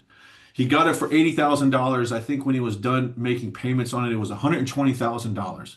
That property, I had no expectations of 10xing money on, right? But I just followed the process, and I just did exactly what was intended. Get the deal under contract, market it the right way, do it the right way, and remove my exposure, right? So we're giving you all these options, okay? We don't know whether you want to focus on RV, whether you want to focus on rural or landlocked properties. That's okay. The point is just take action, just focus on what the next step is. We have a Hall of Fame. In the Hall of Fame, those Hall of Fame students that were part of those millionaires that we've developed here in the Land Profit Generator, they didn't focus on what step 26 is. They focused on what the next step is. So a lot of these questions are coming in. I want to challenge you just to ask, what is the next step? What is the next step? What is the next step? I'm seeing a lot of these questions about, 3 weeks in, and that's great. We're going to be explaining it, but that's exactly why we have training every single week. Okay, just to be clear, the land business school is every single week, right? So this isn't like I'm going to learn everything today and I hope I remember it before I do anything. We're going to be walking through this and progressing as we go. Okay. Okay, awesome. And there's some other questions here too. I know someone was asking about the LLCs. So yes, we show you like the type of LLC that you can open. You don't need, I don't want people to get stuck on needing to have an LLC to get a land flipping business started. You don't need to have one to get started. Most people do it, right before, after their first deal is going to close, because there are a lot of tax benefits to that. Aaron, someone's asking on these landlocked properties, are they creating the access roads for these? No, well, here's the thing. There's a lot of ways you can do it. Some people can buy a property in front of the property that's landlocked. That alone will fix your access problem, right? If you buy the property in front of it, okay? Some people can ask the person in front of it, hey, can you allow me an easement to go through your property? That's another way to fix it. Some people don't even fix it. What? What's that mean? Let me show you the creative example. This is hilarious. You guys ain't gonna even believe this. Dave is gonna even be like, I can't believe Aaron did this. Let me show it. Let me share my screen. I believe it. I believe Oh, well, this is very phenomenal. I'm even this was with one of the coaching students. Okay, so here we go. Here we go. We got Glenn County, Georgia, 15 acres. Now, this one, this road is a bridge going to the Boy Scouts of America, okay? Well, Boy Scouts of America gave us, it's not really landlocked, but it kind of is, because Boy Scouts of America put a gate here and they says you guys can't, basically put a gate here so I can't access the property, right? It wasn't landlocked, but the Boy Scouts of America gave me a hard time, okay, and buying the property. So what did I do? I got all these neighbors, okay, and I sent them this nice little picture, and it looked like this. And this is a real deal. Look at this. This is the actual picture of the actual property, and I put this. Could you imagine a developer destroying your beautiful water view before you because you didn't want to buy this property in your backyard? You finally have the chance now to guarantee this will never happen and you can keep enjoying your views forever. What about that? So I sold the property without selling the property. These are creative things that we do in the coaching program. So this was a landlocked property, and this is the Boy Scouts of America that blocked me from selling my property. Okay. They would not let me get through to the other side of the gate. I still sold it anyways by sending this to all the neighbors. And the neighbor that bought it was this one right over here. This guy right over here bought it. Matter of fact, two more wanted to buy it. And, I already sold it to this person. So there's a lot of creative ways that you can sell these things. You don't necessarily have to sell the property itself. I sold the view. I sold the fact that if you want to guarantee no one else is going to buy this thing in front of you, destroying your water view, buy it. So that's just another strategy. Like I got like 100 strategies for you. Give me a landlocked property and I will show you how to get it sold. That's kind of what we do, right? We will get creative and sell that property. Now, the student bought that property for $500, just to let you know. And yes, you guys can go look it up if you want. And there was $1,000 in closing costs, 1,500 they're all in. We sold that property for $20,000, just to let you guys know. $20,000, and I didn't even have to deal with Boy Scouts of America giving me a hard time about that gate. I still sold it, but we got creative in our minds. The seller previously, he said to me, I've been trying to sell this property for 10 years. I can't sell it. He told me about Boy Scouts of America. He told me all the hard times they were going through. And we still sold it. We sold it because we got creative in our minds. So just because it's landlocked, I had one landlocked property I sold because I found out that if you own a property in this particular county, it gave you a gun license that you could a gun license to I guess they call it open carry. So what I did was I got one of these gun magazines and I put like an ad in it saying I can get you this license for $10,000. So no, people start calling me. How do you do that? Well, you buy the property in the county and then you got it. So the guy bought the property to get the gun license. All right. It's kind of a creative kind of spin on things. Um, I did another landlocked property where the property was in a subdivision and they didn't put a road going to the property. Okay. But I found out that if you own a property in a subdivision, that you could use the boat storage and RV storage. Hmm. Okay. So what did I do? I found all the boat and RV storage ads. And what did I do? They all had ads, $300, $400 a month. I put an ad next to their ad that said $500 for the year. Okay. And then, people call. What's going on with this? $500 a year. I could put my boat in RV. Yes. As long as you buy this property that's located in this subdivision, they have a yard that you can park your boat and your RV for free. But it's $500 a year to, for the HOA community. Now, I know I'm probably losing some people here, but what I'm ultimately saying is you can get creative when it comes to selling landlocked property. So if you're the research kind of person, you can reach out to the neighbor. That's the value that you bring because the person that owns the landlocked property, they're not going to do it. You can reach out to the neighbors and try to get access because the owner of the property, they're not going to do it. It's a lot of work, right? And for them, it's a little bit of money. Um, you could still lease it and sell it. You could still put these things on the contract while you're trying to figure things out. Okay. And yes, you can buy it or you don't have to buy it. That's totally up to you. So the landlocked property, it's a cool strategy if you want to think a little bit and you want to get a little creative, if you want to try to, work something out with the neighbors and all this other stuff. The cool thing I like about the landlocked property is this, my favorite. If you don't sell the property, you could still make money. Oh, how is this going to work now, Aaron? You could still let it go to tax sale. You could still collect the overage. Now, this is if you buy it. Okay. So let's say you buy a property for $500 and let's say you can't get access for whatever reason. You just stop paying taxes. You let it go to tax sale. Let's say that's the good news with these properties is the taxes are very low Yeah. on these properties. So let's say the taxes are $100 a year, $200 a year, $200 2 years, you don't pay taxes. It goes to tax sale. Let's say it sells for $15,000 to $20,000. Let's say it sells for $20,000. I take the $20,000 minus the $200 in tax. The county owes me $19,800 in an overage. That's your worst case scenario if you decide to buy the property and you don't want to and you can't get access from the neighbors. Mhm. All right. So that's huge, guys. Like you can't even Google this stuff, right? This is from experience.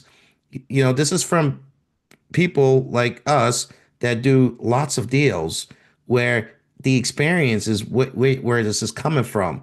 When Carrie brought this deal to me, I said, "This is how we're going to sell it," because she didn't know how to sell it. She wanted to put it in the trash and throw it away. I go, "No, we're not going to do it. Yeah. We're going to sell it to the neighbors. We're going to sell the views. That's what we're going to sell." Well, how's that going to happen? I show her. We're going to take a picture of a sold listing from Zillow of their backyard. And then we're going to print it out on nice color paper and we're going to get the list of all the neighbors and we're going to send it to them. And before you know it, there are 3 neighbors that wanted to buy the property. Unfortunately, we can only sell the one. All right. But we sold it. Right. So that's the cool thing about these landlocked properties. That's the cool thing that we do in Land Biz School, where I could look at your properties and maybe you're banging your head against the wall. And I could be like, you know what? Try this. You know what? Sell it like this. I could give you guys 100 examples of these particular creative ideas where you would normally throw it in the trash and you're done. And all of a sudden, I could go in your trash can and get $20,000 right out of it by getting creative. Not that I'm a magician, but we're going to try it out. We try it out for 30 days. It's just a strategy. And it doesn't cost a lot of money to do it. It's in our heads, right? That's what I love about it. So if you're out of all these strategies, if you're the researcher type, the creative type, if you're the type that's like, you just want to think out the box, well, you can do this here. You don't have a boss saying you can't get creative. No, we're not going to try that idea. You don't have to do that. You can be creative in this world.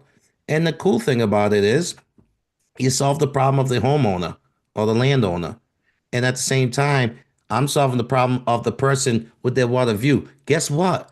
No one's ever going to build something in front of their view because they decided to buy it.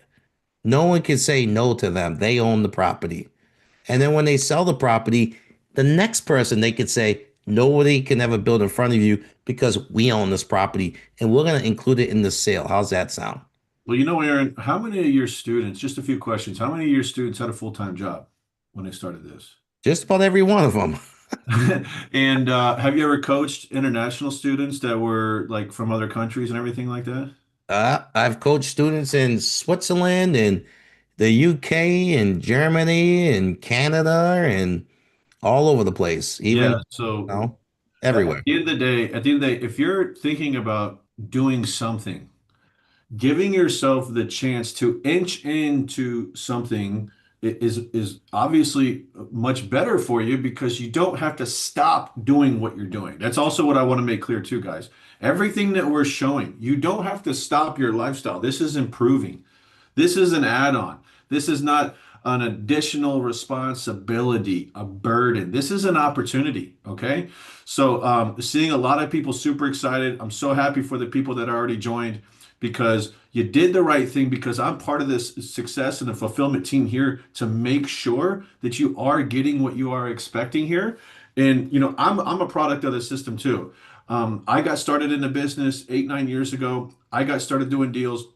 And now I'm actually lucky to make sure that I actually get to meet you getting started. So a big part of the reason that we want to focus on explaining everything to you is because if you're attracted to this, you want to make sure that it works and like what the process is. So on the timeline, this is very simplified, okay? The due diligence process, this is so critical. This is what separates investors from gamblers is what we're showing you right now, okay? What are we actually doing? Are you just hopefully doing a deal and get lucky and cross your fingers? No, there's a process to this, right? But we're methodically working through this process. So we're researching the properties, we're pulling a list. Pulling a list means that we're getting the data of the property, we're getting the address or the phone number of the seller.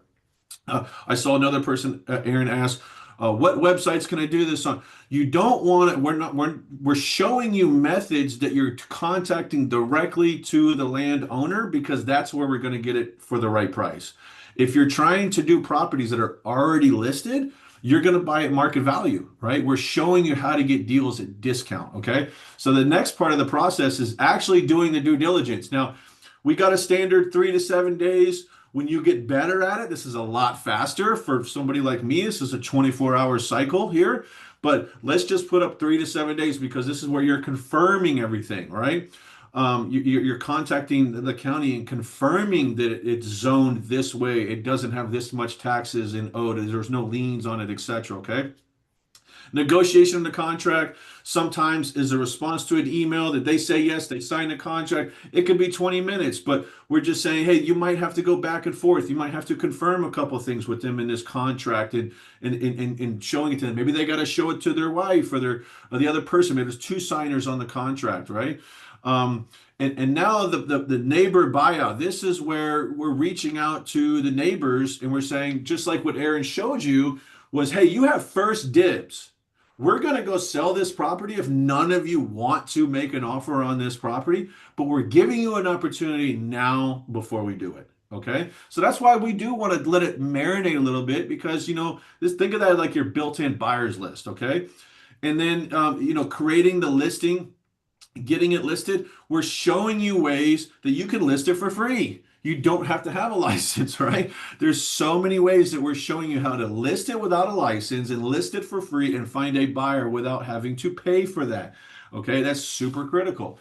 Now, lease or sale. Lease means like, you're collecting payments on it over a long period of time, or they're just kind of like renting it from you, right? Sort of like a hunting lease or something like that, or they're making payments on it over time, or they're just selling it, right? So, if you're, there's many ways that we're going to show you how to do that, but it could be in fact, I got, so 3 properties. They were making payments on it over the past 5, 7 years. They made their last payment yesterday. I'm creating the deed. I'm finalizing the closing in 24 hours.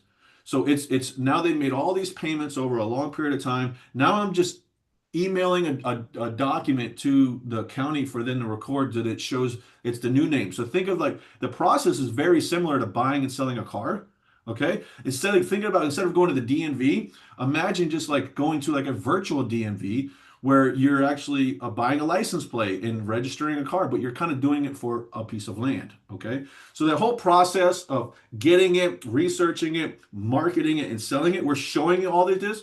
But this timeline is critical because all the strategies, we're doing the same thing. That's what I want to make clear. Whatever your goals are, however small you want to get started, somebody else asked Aaron, well, can you start slow or small? And I was like earlier, Aaron talked about how to get started with $167. Okay, so that's pretty small, right?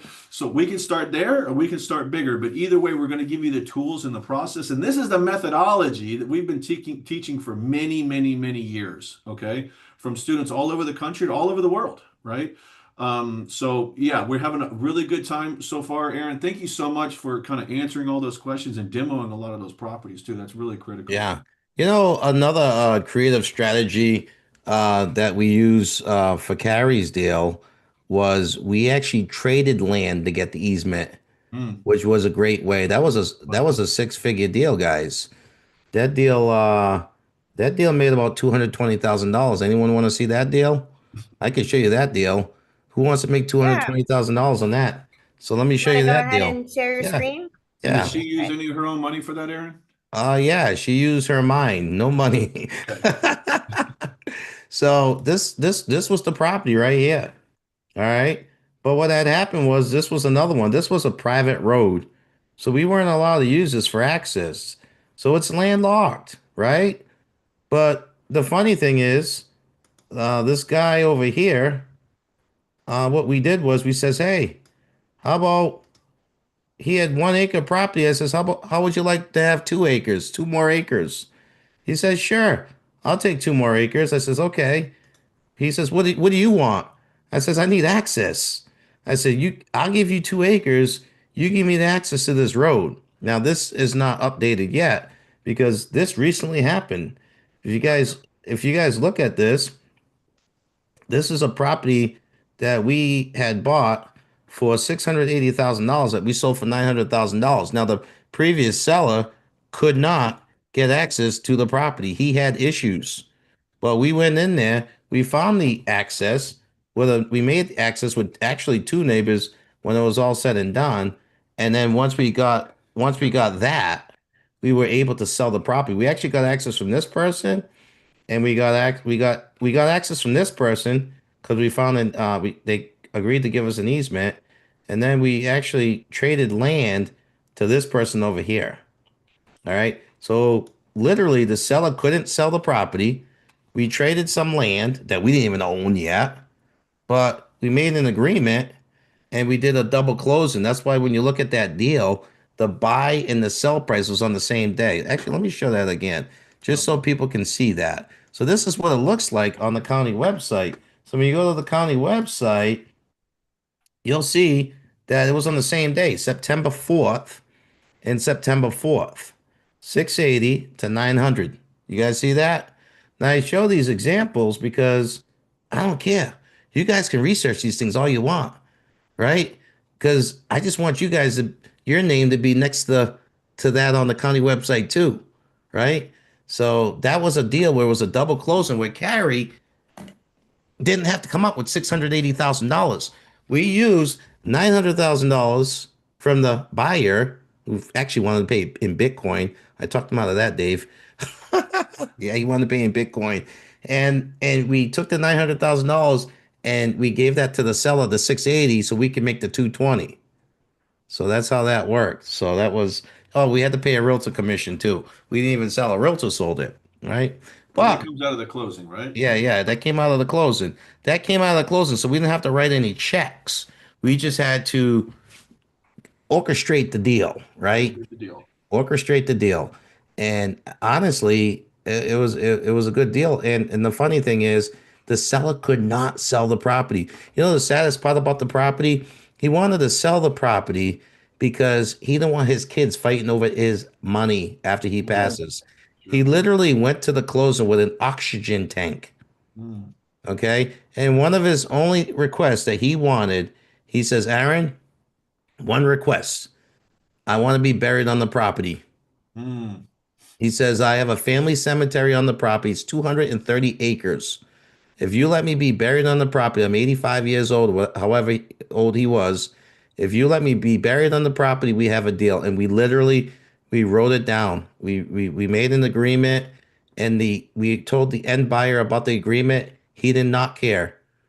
And literally, that was the deal. As long as he could be buried on the property and we could sell, and he got his money, we were good to go. Cool. Right. So that was interesting. Megan was asking, was that an assignment? That was a double closing. We had a Double closing. purchase and sale Okay. agreement for $680,000. We had a purchase and sale agreement for $900,000. We brought both sale agreements to the closing attorney, and they gave us a check for $220 minus the commission, because the commission came out of the proceeds. So before they gave us a $220, they give the realtor their commission, just to let you guys know. So we Okay. never had to write a check to the realtor, but the realtor got paid out of the $220. Cool. We've got Carrie just talking a little bit Yeah. about that deal. Yeah. So Krista's gonna just play that up, and then we're gonna get into some more questions. Nice. And then like some more about this. So go ahead, Krista. Hey, Carrie, how are you today? Hello, thank you for having me here. I'm fine, I'm great. Wonderful. Guten Morgen or guten Abend. You're from Germany, right? Yes, genau. Yes. Wonderful. So tell us what has happened since you started. Oh my God.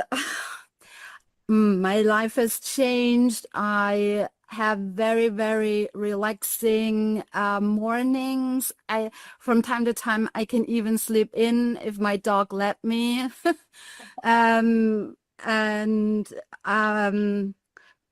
I don't know, my coach, Aaron, he's just so great. He is so supportive. He helped me all the way. If I have any doubts, he's there. Your team is there. It was exactly like you mentioned before. I always exchanged like trading time, my lifetime with work. And I was close to a burnout, I think, 1 year ago. Yes. But since I started this, I don't regret a single moment, not a single moment. Wonderful. Now tell us, right now you have done one deal and you have 3 under contract, correct? Tell us about the deal you have already done.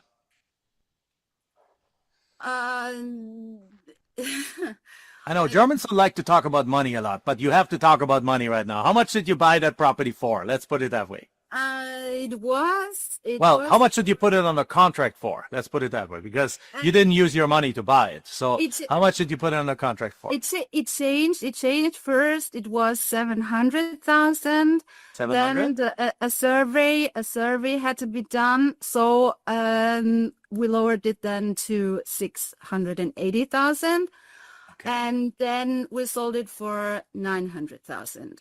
So you put this property on a contract for $680,000, 700, your little renegotiation down to 680 because the survey was needed.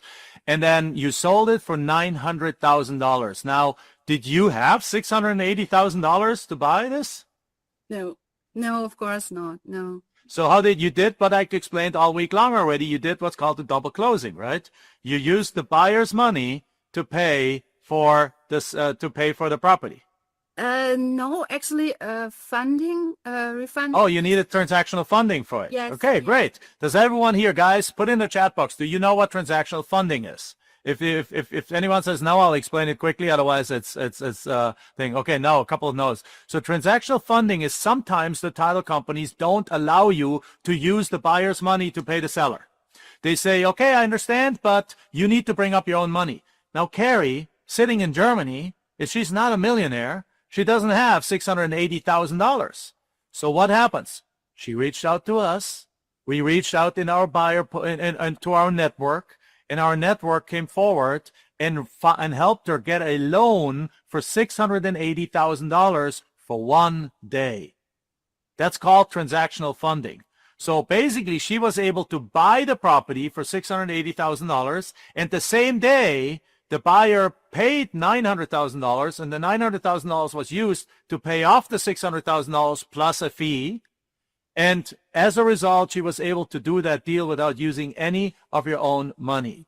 This is a risk-free transaction because the transactional funder will only fund the deal, if they know that the $900,000 are already in the title company in there. So they know it's like, there's no way for them to lose money. It's a formality. They give you the money, you buy the property, then the same day the money is being paid back from the $900,000. This is what happened. Now, do you know, guys listening here, watching this, do you have somebody on speed dial that can give you $680,000? The answer is no, probably, right? No, most people don't. I can probably call a dozen people and have that money lined up in the next 2 hours.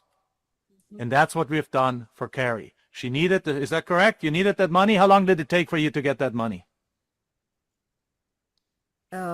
I think it was 2 or 3 days. There we go, guys. That's what happens when you work with the Harvard of land flipping. That's what happens when you work with the best of the best. You have the world's resources at your fingertips. You can make confident $680,000 offers, even though you don't have the money in your bank account, because the money will be there when you need it. Guys, can you see that? Whose mind is blown right now by that? So now, as a result, after paying the fee to the transactional funder and after paying the realtor, you made a profit of, I think, $156,000. Is that correct? Yes.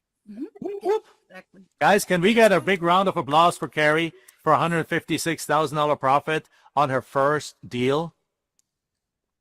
Right? Guys, give it like, hey, that's life-changing money. Right, exactly. Now, you have 3 more deals under contract now, right? Yes. And actually, while I was waiting here for me to talk, there were 5 other calls. So maybe there are some more deals in it. I don't know. It's exciting. It is so, yeah. Sometimes I'm just thinking I'm like in a dream or something like that. It's really unbelievable. Yeah, that's beautiful. That's beautiful. Now, with that said, so how has your life changed since then? Have you quit your job already, or are you now, you said you wake up whenever you wake up, unless the dog wakes you up early? Well, I'm in this luxurious situation. I'm an AI trainer for the German and English language market. And sometimes if there is an interesting project, I will work on this project, but I don't have to. This is really freedom, right? And I'm even, my boyfriend and I, we are even thinking to spend a few months in the US. So I don't have the trouble with the time difference. Yeah, this is actually why I think this is so great, because you have more options in your life. This is, and you cannot, there's not enough money to yeah. Okay, now I lost it. I think you know what Right, there's not enough money in the world to pay for the feeling that you have, right? Like it's a life-changing thing. You can't quantify it in money. It's a qualitative change in your life. I mean, just imagine you're living a life where you choose when to work. Like Courtney, let's bring you in here. Courtney, how does your day look like typically? How many hours a day do you work on your deals? And you do how many deals did you say you do per year approximately? We're about 40. We used to do like 60, but now we're about 40 and we're still making the same amount of money. I don't ever wake up to an alarm clock. I get up early enough anyway, but I never set an alarm clock. So, and when I do, it's because I'm like traveling or getting up to go hiking. So to hear an alarm clock isn't like, oh crap. It's like, oh yay, I'm doing something fun. I think this is also one of the most important things to mention here. I'm not scared anymore. At the beginning, when I joined the program, I mean, I think this is normal. I was so afraid of getting a no from the sellers. Oh my God. And today, if the seller is not pleased with my offer amount, then I say, okay, I understand. I will send you a letter. Maybe you will accept it in a few weeks. It's okay. It's absolutely fine. So, yeah. Yeah. Don't be scared. Right. All you're doing is providing people with an opportunity. Like, Yeah. And so they say no, next, oh Yeah, well. absolutely. Well, Carrie, thank you very much for being here with us. I don't want to take much more of your time. If you could tell anyone that is looking at here and that perhaps is considering that, what would you tell them about your life, your experience? Is what I've told you so far, what I told everyone so far, is this true? Are we there for people? Tell us a little bit about that, and then we'll let you go into your well-deserved evening. Yes, you are there, all of you, your coaches, as Courtney said before. If you are open for a journey, for a new journey in your life, and you feel maybe now, like I felt a few months before, kind of feeling empty and stuck in your life, and you're thinking, there has to be more. I want to have more. Yes, congratulations, everyone. Give her a big round of applause, virtual applause, guys, for her deals. I'm excited about that.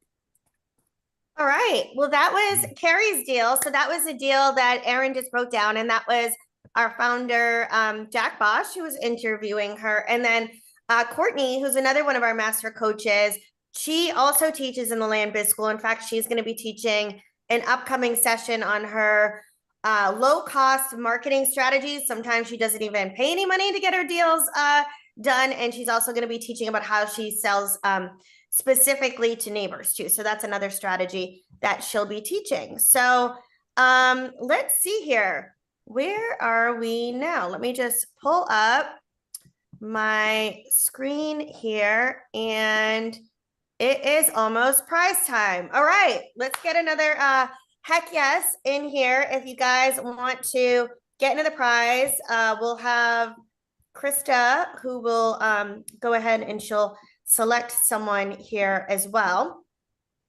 And yeah, so before we do that, I think someone had just posted that they were going on over to the Land Biz School and you were filling out the order form, and what does $97 mean? So let me just get into this a little bit, and I can explain a little bit more about the Land Biz School. So what's really cool, Erin just touched on the surface of what these landlocked properties are, and he has actually been teaching this. You're kind of here at a good time right now, because if you join today, or at least by Saturday of this week, you will get the entire unlocked, all 4 sessions of everything that Erin has taught on this, with all of his demos, all of his trainings, all of his worksheets, all of the resources. So that's huge if you decide you want to join. Oh, good, Lucy. That's awesome. Welcome. So yeah, you can go to Land Biz School and do that. I'll quickly, just for anyone who was new, who just joined on our last strategy, I'll quickly just go over a little bit about what that is. Each month in our Land Biz School, it is 1 strategy a month. That's right, Ty. It's 1 strategy a month that we teach, and it's 1 class per week.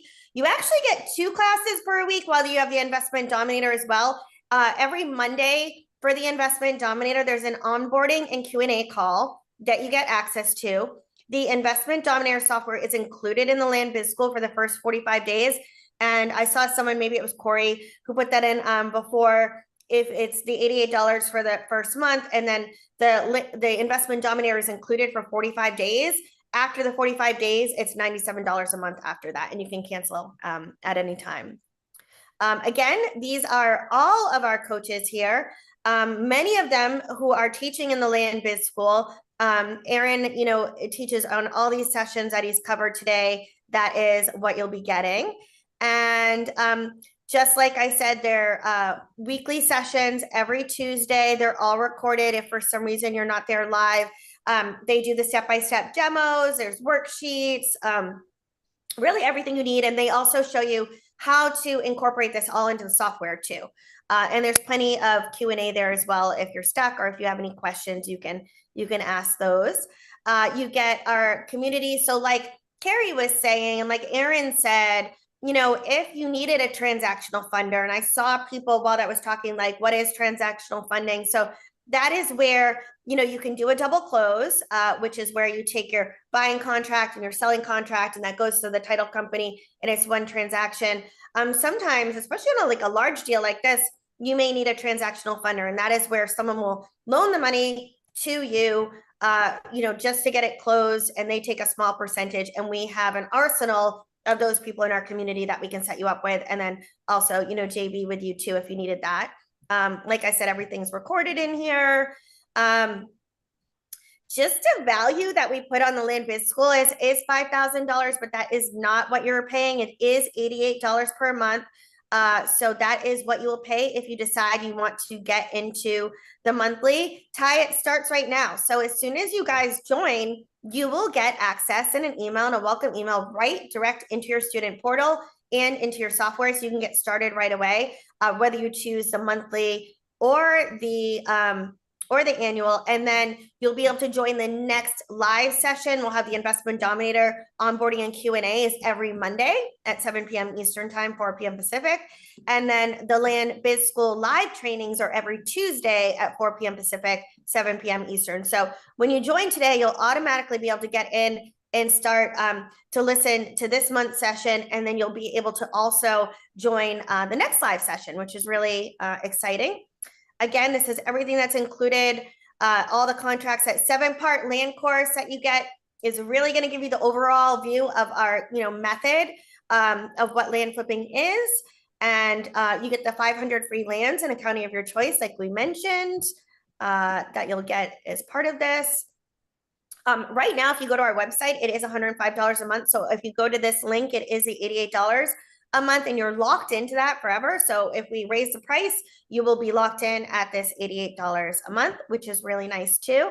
And then we are giving away the monthly bonus, the excess proceeds, and the blind offer are 2 additional strategies that you get as a bonus when you join this week on the monthly. And then for the annual, the fast action bonus is we're giving you the Land Profit Generator 3.0, which is our self-study program. So it's 27 modules, all our letters, all our templates, all our contracts, all our scripts and resources. When you join the annual, you get that, and you'll see if you go to our website, that's $2,497, but you'll get that included for the $888 if you join the annual. Again, this is just a sampling of the strategies that we cover. There'll be all new strategies coming up. Every month is a different strategy. Every month is a different master coach that we have teaching, which is really awesome. Again, this is all included just so you can see that. And these are just some of our students that have, you know, just told us what they've been making by following our programs, which is great too. And yeah, this is going on this week only when you join for a few days. And again, you want to make sure that you join by the end of this month in order to get this month's topic. And then you'll also get next month's topic, which is why it's such a good time to join here at the end of the month, which is really nice. And then we are going to do another fast action bonus for the next 20 people to join right now. You'll get the complete tax excess proceeds training. Plus you'll get the blind offers training. So that is something for the next 20 people that join as well. And you can go to landbizschool.com. We're going to go on to our next strategy. I think I see some other questions in here though. So let me just answer some of these. I mentioned when it starts. So when you join, you get instant access. The billing is set up for more land leads. Yes. So you'll get the land leads, the 500 land leads that are included. And then inside the software, there's an option. It ends up being about 6 cents a lead to get land leads added on, but there's a subscription in there as well if you'd like to add on more. Sheila's asking if you pay for the yearly at once, how long do you get the software? Do you get it for longer than 45 days? So Sheila, when you pay for the year, you're getting a whole year's worth of the sessions and the bonuses that I mentioned, like the Land Profit Generator 3.0. You are still getting the software for the 45 days. And then after those 45 days, it would be $97 a month. So you're paying for the year for the trainings and you're getting that special bonus of the Land Profit Generator 3.0. So hopefully that answers that. Monthly, yeah, you still get the templates and the documents that are specific to the strategy that we're teaching for that month. So those are included in there. Just when you do the annual, you're getting our Land Profit Generator 3.0 system included as well. But you do get the templates and the documents for each monthly session. And the yearly, it is per year. So you're either choosing the $88 per month, or you're doing the $888 for the annual, and then you'll have that option to renew for a second year if you want to do that, if you go with the annual. Okay. I think I got all those questions. So yeah, you can join at landbizschool.com. And I think we have another winner that our team is going to drop in the chat for our next prize. So we'll go ahead and do that. Corey, congratulations. You just joined. That's awesome. And yeah, we just dropped our winner in there as well. So awesome. All right, guys. So if you are just joining us, what today's session has all been about, we're getting into our last strategy that we'll be teaching today, which is our excess proceeds. What we've done today is we've given you an overview of what land flipping is. We have our master coach, Aaron, here, who is teaching a bunch of new strategies. So he's taught on RV lots. He's taught on tax deed strategies. He has taught on landlocked properties and how to sell those. And now we are going to get into tax excess proceeds. And this is basically where the government is giving you money on these deals. So I'll jump in the chat. I see there's still some more questions coming in. We're going to take more questions at the end. There's still an opportunity to get another prize. So make sure you guys are playing all out and are interactive. And Aaron, why don't you go ahead and start covering our next topic here? Well, I'm just so excited that you get all these ways. Like, what other program can you get all of these strategies where they all make tens of thousands of dollars potentially, and there's a bunch of strategies? Yeah. Like, it's like you give me 100 leads and something's going to happen. You give me 200 leads, I'm going to make something happen somewhere, somehow. I mean, that's just amazing. You know, I just don't want to sound like the old guy, but when I grew up, everybody was teaching one thing. And then now it's like I can take these leads and just pull out some money out of them, because the more strategies that you know, the more powerful that you can be, the more leads that you can convert, because the best part about the Success Proceeds is it was a deal that I didn't even really know what to do with it. And I'll tell you what happened. But the excess proceeds, just to let everyone know, it starts with someone not paying their taxes. So if I have a $2,000 tax bill this year and I decide not to pay it, next year I decide not to pay it, what a lot of these counties do, the tax sale, the counties, a lot of the deed counties, the ones that sell the deeds, what they do is they have an auction. And when the auction happens, let's say I owe $4,000 in taxes because I didn't pay 2 years worth of taxes. People will bid the price up. Let's say the price goes up to $50,000. The government is owed the $4,000, not the 50. Okay, so the $50,000 minus the $4,000 that they're owed, it's called an overage. That amount is, I don't even know, what is it? 50 minus 4,400. What is it, Dave? 50,000 minus 4,400. Yeah. What is that, like 45, 500? That just tells you my brain's baked. About $46,000. Okay. Now, $46,000 is the overage. That's the money. That's the equity that someone has. That is not the government's money. Now, the sad part about it is the person who lost the property to tax sale, they don't even realize that they can actually make a claim on that money. I hate to say it, but most of that money goes unclaimed, like 95% of it, just to let you guys know. Wow. People are very unaware of this claim. And it's the same thing, even, when you lose your house to a foreclosure. Like if a bank takes your house from you and your loan was $100,000 and the property sold for $150,000, that's not the bank's money. That's also called an overage, just to let you know. And the homeowner can still claim that overage. Unfortunately, most of the time the overages get sent to the state or the county or whoever, every state is different. And this is their money. And one of the ways that you can help the homeowner to, is you can help them either collect the money or you could be the owner before the auction and you can collect the money. So let me say this again because I know it's confusing because this is the first time that you guys have heard this. And I'll make it in a little spreadsheet real quick and I'll share what an overage is or an excess proceeds. It's very similar, but let's just share a Excel You spreadsheet. want to share your screen? Yeah. Okay. Is it going? Try it now. All right. So let's just share what it is. Can you guys see an Excel spreadsheet? Yep. All right. So just to let you know, I owe, let's see, auction. The people at the auction, they bidded the property up to $50,000. This is the price that it sold. Why? It sold because I decided not to pay my tax. The taxes I owed were $4,000. Okay.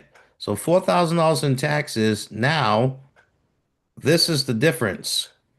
Okay. It sold for $50,000 minus $4,000 in taxes. That's $46,000. That is the overage. This is the money that the landowner can claim. Okay. Most of the time, I'm just letting you know, nobody claims it, just to let you know. So how do we help the owner? There's two ways to do this. Either I can become the owner before the tax sale, okay? Or I can help the owner collect this for a fee. Just to let you guys know, there's a couple ways to do this. So how do I do it beforehand? So let me show you guys an example. Are you guys all following me on this? Let me look at the chat box. Can you guys understand this? Let me see here. If you can understand what an overage is after this, say yes. If let's see. Okay, people understand this. So here was a situation. I'm going to go over the situation with you. I had a student. They says, Aaron, I got this property. It's worth $60,000. I says, okay, we can buy it for like $15,000. I says, okay. But the title company said it's going to sale next week. And they don't have enough time to do the title search. I says, that's interesting. So we're trying to run around to find a title company that can do it. None of them could do it in less than a week. What do? We did a self-closing. Okay. We did a self-closing. I called the seller up. I said, listen, we're going to give you $1,000 because they owed 14 grand in taxes. Okay. And it was going to sale next week. I called the seller. I says, hey, we're going to give you $1,000. I need you to sign the deed over to us. That's all we can do for you right now. He says, fine. So we sent him the deed. He signs it. Okay. Once he signed the deed, we are now the owners, but we're the ones that owe $14,000 now. The tax sale came up. The property sold for $55,000. Guess what? Now we can claim the overage between the $55,000 and the $14,000. So let me show you what it looks like. Let's see. All right. So if you guys look, this was the sale. I show recent stuff. I don't care. So this was 2 weeks ago, guys. Yeah, he did record ownership with the self-closing, just to be clear. Well, I'll show it to you. How about this? How about I show you? I'll show you the deed. I don't even care, guys. I like to show this stuff. All right, look at that. All right, here's the deed. Okay, so we reached out to the seller. We says, hey, sign the deed over. This was January 7th. Okay, you guys can all look it up if you want, right? Here's the parcel number. Here's my company. Here's the student's company. Okay, the seller signed the deed. We got it notarized and we recorded it. Okay. We recorded it. So I prepared the deed. We recorded it. That was January 7th. January 13th, which was 2 weeks ago, he owed $13,785.21. The property went up to $55,300. We collected an overage of $42,000 on this deal because, see, we recorded the deed on the 7th. The sale happened on the 13th. Can you guys see what happened there? So before the tax sale, we sent the seller a deed on the 7th. Actually, here it is. Right? We recorded the deed before the sale. We didn't have no time. Recorded the deed January 7th. So now we own it. And oh, you know what? I totally forgot this, Dave. Lee County, Florida Registry of Deeds. We got to show them the recorded version. I'm showing them a version before I recorded it. All right, hold on. Let's do that. Search official records. Name. Okay. This is the Registry of Deeds. All right. Let's see here. And Aaron, as you're going through this, the question might be asked, well, what about this? Or what about this county? And does this county allow that? All those like what if questions we're answering before we do any of this stuff. So just to be clear, we're not going out and just buying property and crossing Yeah. our fingers and hopefully we figure it out later. Okay. So just want to make that very clear. So this is the recorded deed. It gets recorded, right? You can tell it's recorded because it gives you the information up here. We used an online notary from a company called onlinenotary.us. They're an online notary. We used another service that's online to record this deed. This is the Registry of Deeds. Okay. Literally went to the sale. Once it sold, about an hour later, I already had the claim form printed out. What's the claim form? The claim form is the form that you fill out to claim it. Okay. So we filled out the claim form and now we got to wait. Now, what do you think happens with most of these deals? We got 1 week before the closing. They throw it in the trash. No, let's go get the overage. We turn that trash into cash. Dave's gonna like that one. The trash into cash. Okay, I know it's kind of corny, but this is a deal, honestly, guys, that most people would throw away. Okay, but what we did was we sent the deed to the seller. He signed it. We recorded it. We let it go to tax sale because we decided not to pay the tax.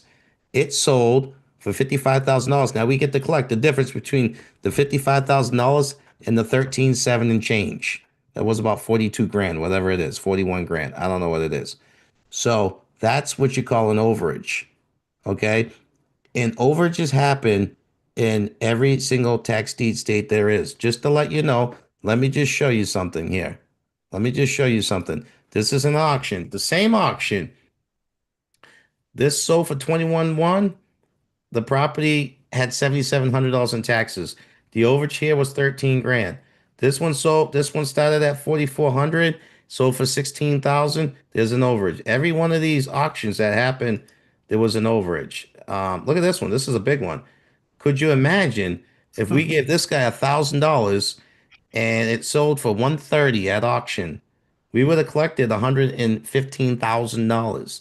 That's an overage. Okay. Could you imagine? I'm gonna be honest with you. The owner of this property is not going to collect this money. Yeah. That's $115,000 gone. They're not even gonna claim it. Look at this: $6,800, $55,000 overage, $6,600 open and bid, $62,000 overage. Every one of these, it sold for more than the bid price. Well, So now, this is Aaron, also go a ahead. big part of this obviously is doing the due diligence on the property, okay? Mhm. Doing the comps on the property.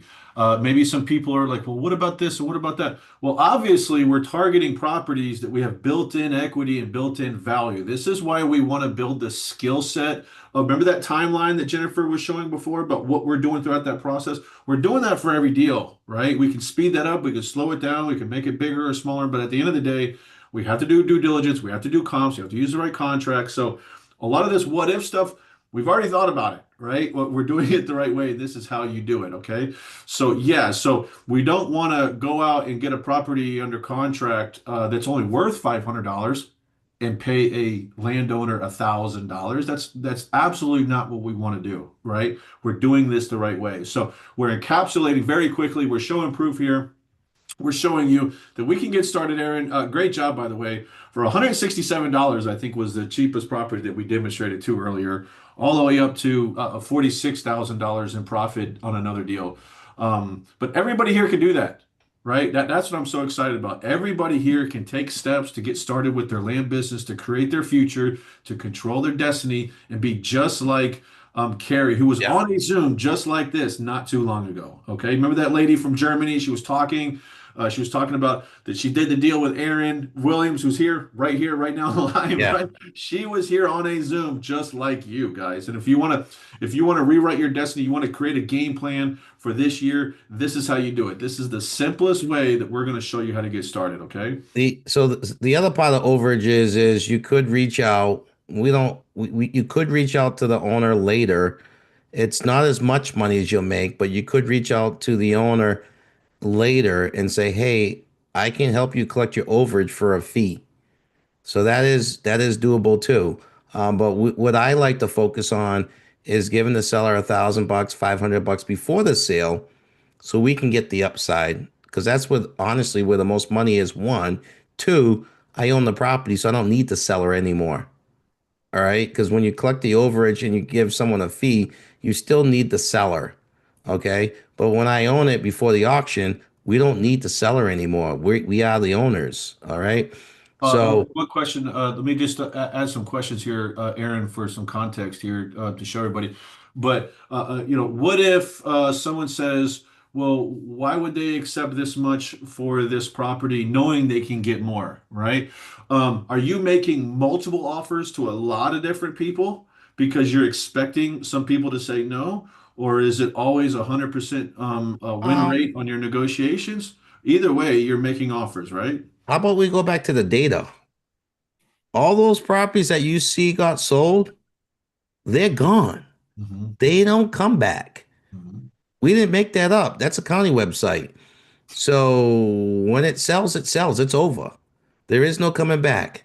All those people, guess what? There are hundreds of properties every day that get sold at tax sale.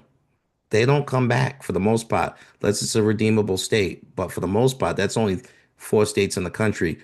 When the sale is gone, all those people let their properties go.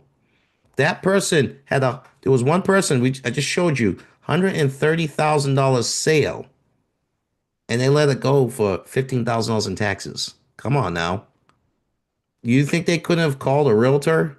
They let it go for whatever reason. People do things for all kind of reasons. I don't know why they do them. I stopped being a psychologist like 100 deals into this thing. I says, I don't even care. If they want to keep letting their properties go, if they want to keep selling their properties below market value, let them. I'm the same person too. I've bought stuff and let it go for less than value. I bought a bike. Now we're not even talking about a motorbike, a regular bike with pedals for $5,000. This bike was unbelievable, by the way. But after like a year or two, after I owned it for like 8 years, I never drove the bike no more. I drove the bike for 2 summers, and that was it. I sold that bike for $1,000. I didn't care. These people are the same way. How many of you guys on here had a yard sale and you put everything for $1, $2, $5? Like you don't care. You just want to sell it. How many people have just thrown stuff away? How about that? How many times have you drove down the street on garage day? You see cribs, you see beds, you see all the stuff that people spend all this money on. That's just how it is. We just get rid of stuff. We don't want it no more. I'm trying to think of the thing that I buy every year that I throw out every year. I forget what that was, but anyways, people just sell stuff below market value, and you just have to be that one that's there. And it happens every day. You just got to be, instead of asking yourself why, you got to be asking yourself, well, how can I get in there? Mm. Instead of why would they let it go? How can I get in there? Because I want that. Go ahead, Jen. You sound like you I had was going to something. say, just people are super excited about this topic, and there's just a ton of questions. So, how about I just like fire off a bunch of them to you right Go now, ahead. and then Go we can ahead. get into. Okay. Do you need to record your own ownership? Yes, that's the Okay. only way you can collect. Okay, because if you won't be able to collect the overage unless you're the owner. Now, if you don't record, then you got to reach out to the owner afterwards and try to get an agreement that you'll help them collect the overage for a fee. Now, that's a whole nother business, just to let you know. But if you're looking to collect the overage yourself, you got to record the deed beforehand. And every county is different, just to let you guys know. Every county is different. Will, some counties will want you to own it for a certain amount of time. Some counties don't care. Most of them don't care. They just, whoever's the last one on record, and then they just give you the balance so you can make the claim. Now, I'll be honest with you, you won't get the money in 30 days, right? You're gonna have to wait a little bit, but usually about 3 to 4 months later, you'll get the money. It's not gonna be instant, but what else can you do where you can spend $500 to $1,000 and get a 40, $50,000 check? And how many of those do I have to do to quit my job? That's the other thing. If I'm making 100 grand a year, In person, you know. who would spend $3,000 to get $100,000? Just saying. Mhm. Right? Even if I had to wait, what else am I doing? You know what I'm doing? I'm buying and selling other land. Yeah. That's what I'm doing. Instead of waiting around for the checks from the county, I'm buying the land with the buyer's money, giving it to the seller, getting the difference. That's what I'm doing while I'm waiting for these checks. So Yeah. you can do a bunch of these things. And then the cool thing about it is it's just another tool in the toolbox. That's all it is. You don't necessarily have to focus on any of these. You could just generate a bunch of leads and then whatever you get. Oh, today I'm in the landlocked business. Tomorrow I'm in the excess proceeds business. And today I'm in the I buy for 100 and sell for 200 business. And tomorrow I just went to a tax sale and bought something for $167 and sold it for $1,200 business. Whatever you want to do, you can keep yourself busy. Or maybe you get someone else to do all that stuff for you and you can just manage them. And then that's how you can get down to 5 to 10 hours a week because someone else is doing all the heavy lifting for you.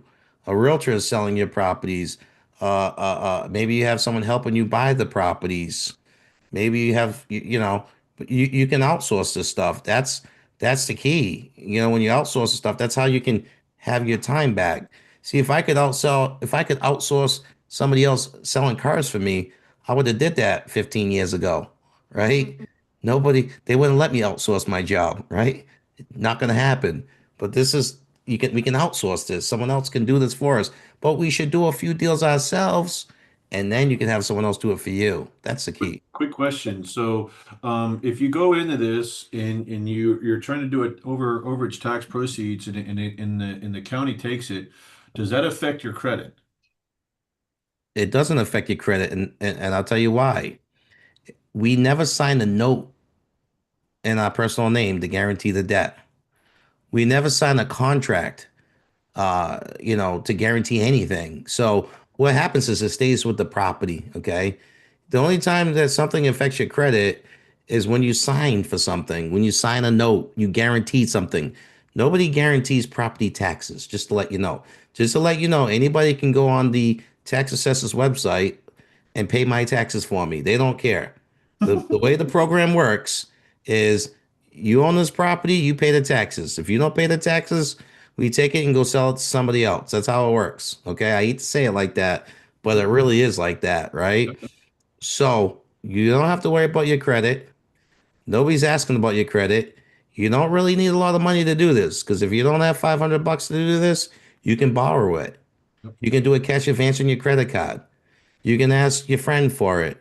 You can go sell something in your garage on eBay and get the $500. Go get the $500 and give it to the person. Okay, that's the thing. But what we do in the program is we go over, how do I prepare a deed?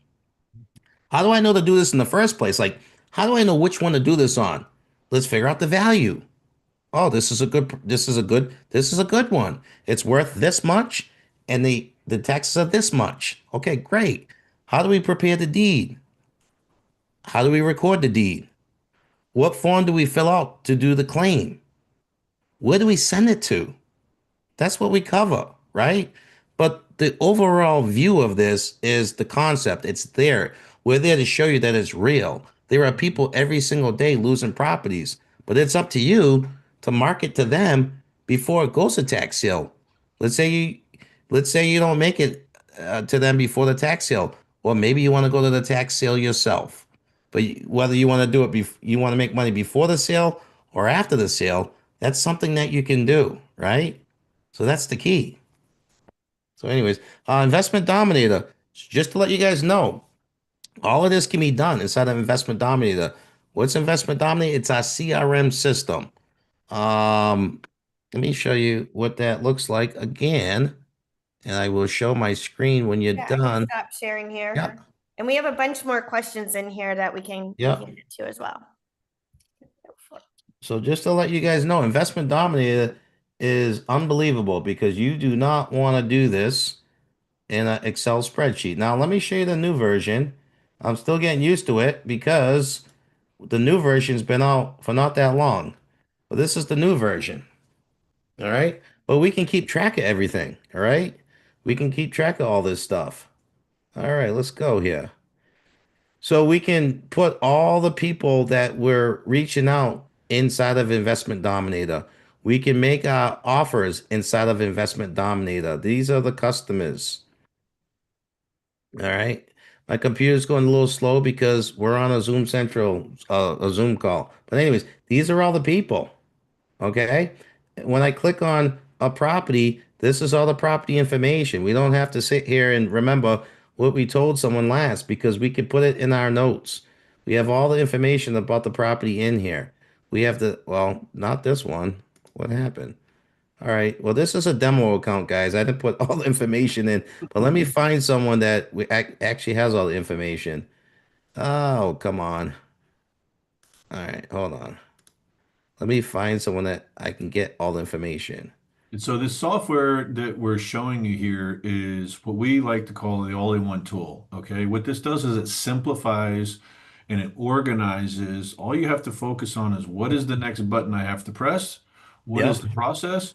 And we also have free training on that for everyone in the program every week. Okay, so we have training for you to go to on a Zoom that's showing you and saying, oh, you forgot how to do this or you can't figure out how to do that. Here, let me help you. Let me show you. Let me demonstrate here for you live right now. Okay. So all the tools, all the training, all the stuff, we've either done it, we're helping you do it, we're showing you how to do it, we're making sure you're doing it right. And you don't have to be a mathematician on any of this stuff. It will tell you how much to offer people. So this is the old version, and we do have an updated version, but honestly, I like the old version better than the new version because I'm used to using it, honestly, but I'm getting used to the new version. But at the end of the day, you can come here and you can figure out it will tell you what to make for an offer on people, when you're sending people the offers. Let me just show you the little calculator. So if I come over here and I click on calculator, I can put a price in here and it's going to tell me what should I make for an offer on a $10,000 property? What should I make for an offer on a $100,000 property? What should I make for an offer on $1 million life-changing deal, right? So you save the market value, you save the minimum price. So now once it's saved, then you're able to send it out to people in the mail. So now, once you figure that out, then you could send the offer to the person in the mail. Okay. You have your offer agreement here and you click on the PDF, which this is our offer agreement that we're going to send to Mr. Fletcher for $125,000, right? So it keeps track of the customers that you talk to. All right. It keeps track of the offers that you should make and how much. There's note sections in here that will keep track of, what did I say to him last? Well, I can add a note right into here and I can put in there what I said to them last.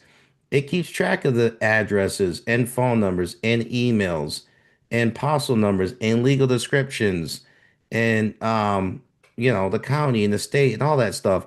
And one of these this is not a one with an ad. I can show you one with an ad, but this is where you put the ad information. So then when you go to the website, you can see the ad. So the CRM system is there to make our life easy. It's there so we can keep track of all the leads. It's there so we don't have to think about, well, did we send this person an offer or not? All right.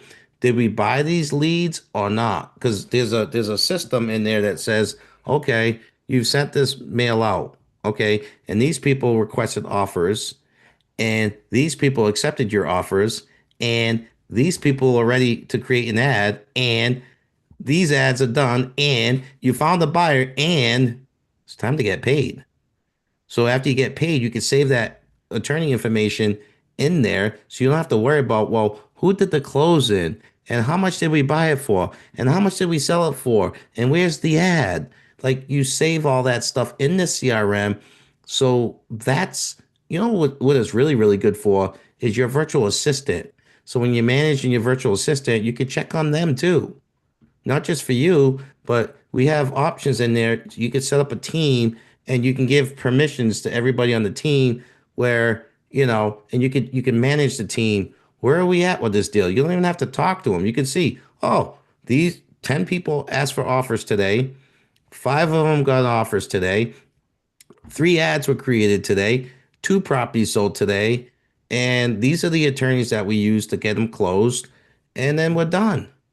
So you have a CRM system to manage the deal flow from buying the leads all the way to getting a check. And we have integrations in the CRM to send out your mail, to buy your leads. And there's 2 websites that you get with the CRM. One website to buy, one website to sell, just to let you know. Yeah. So, and the person who made the software actually buys and sells land. So this was designed for what we do. This wasn't from another company. We told them what we wanted to do.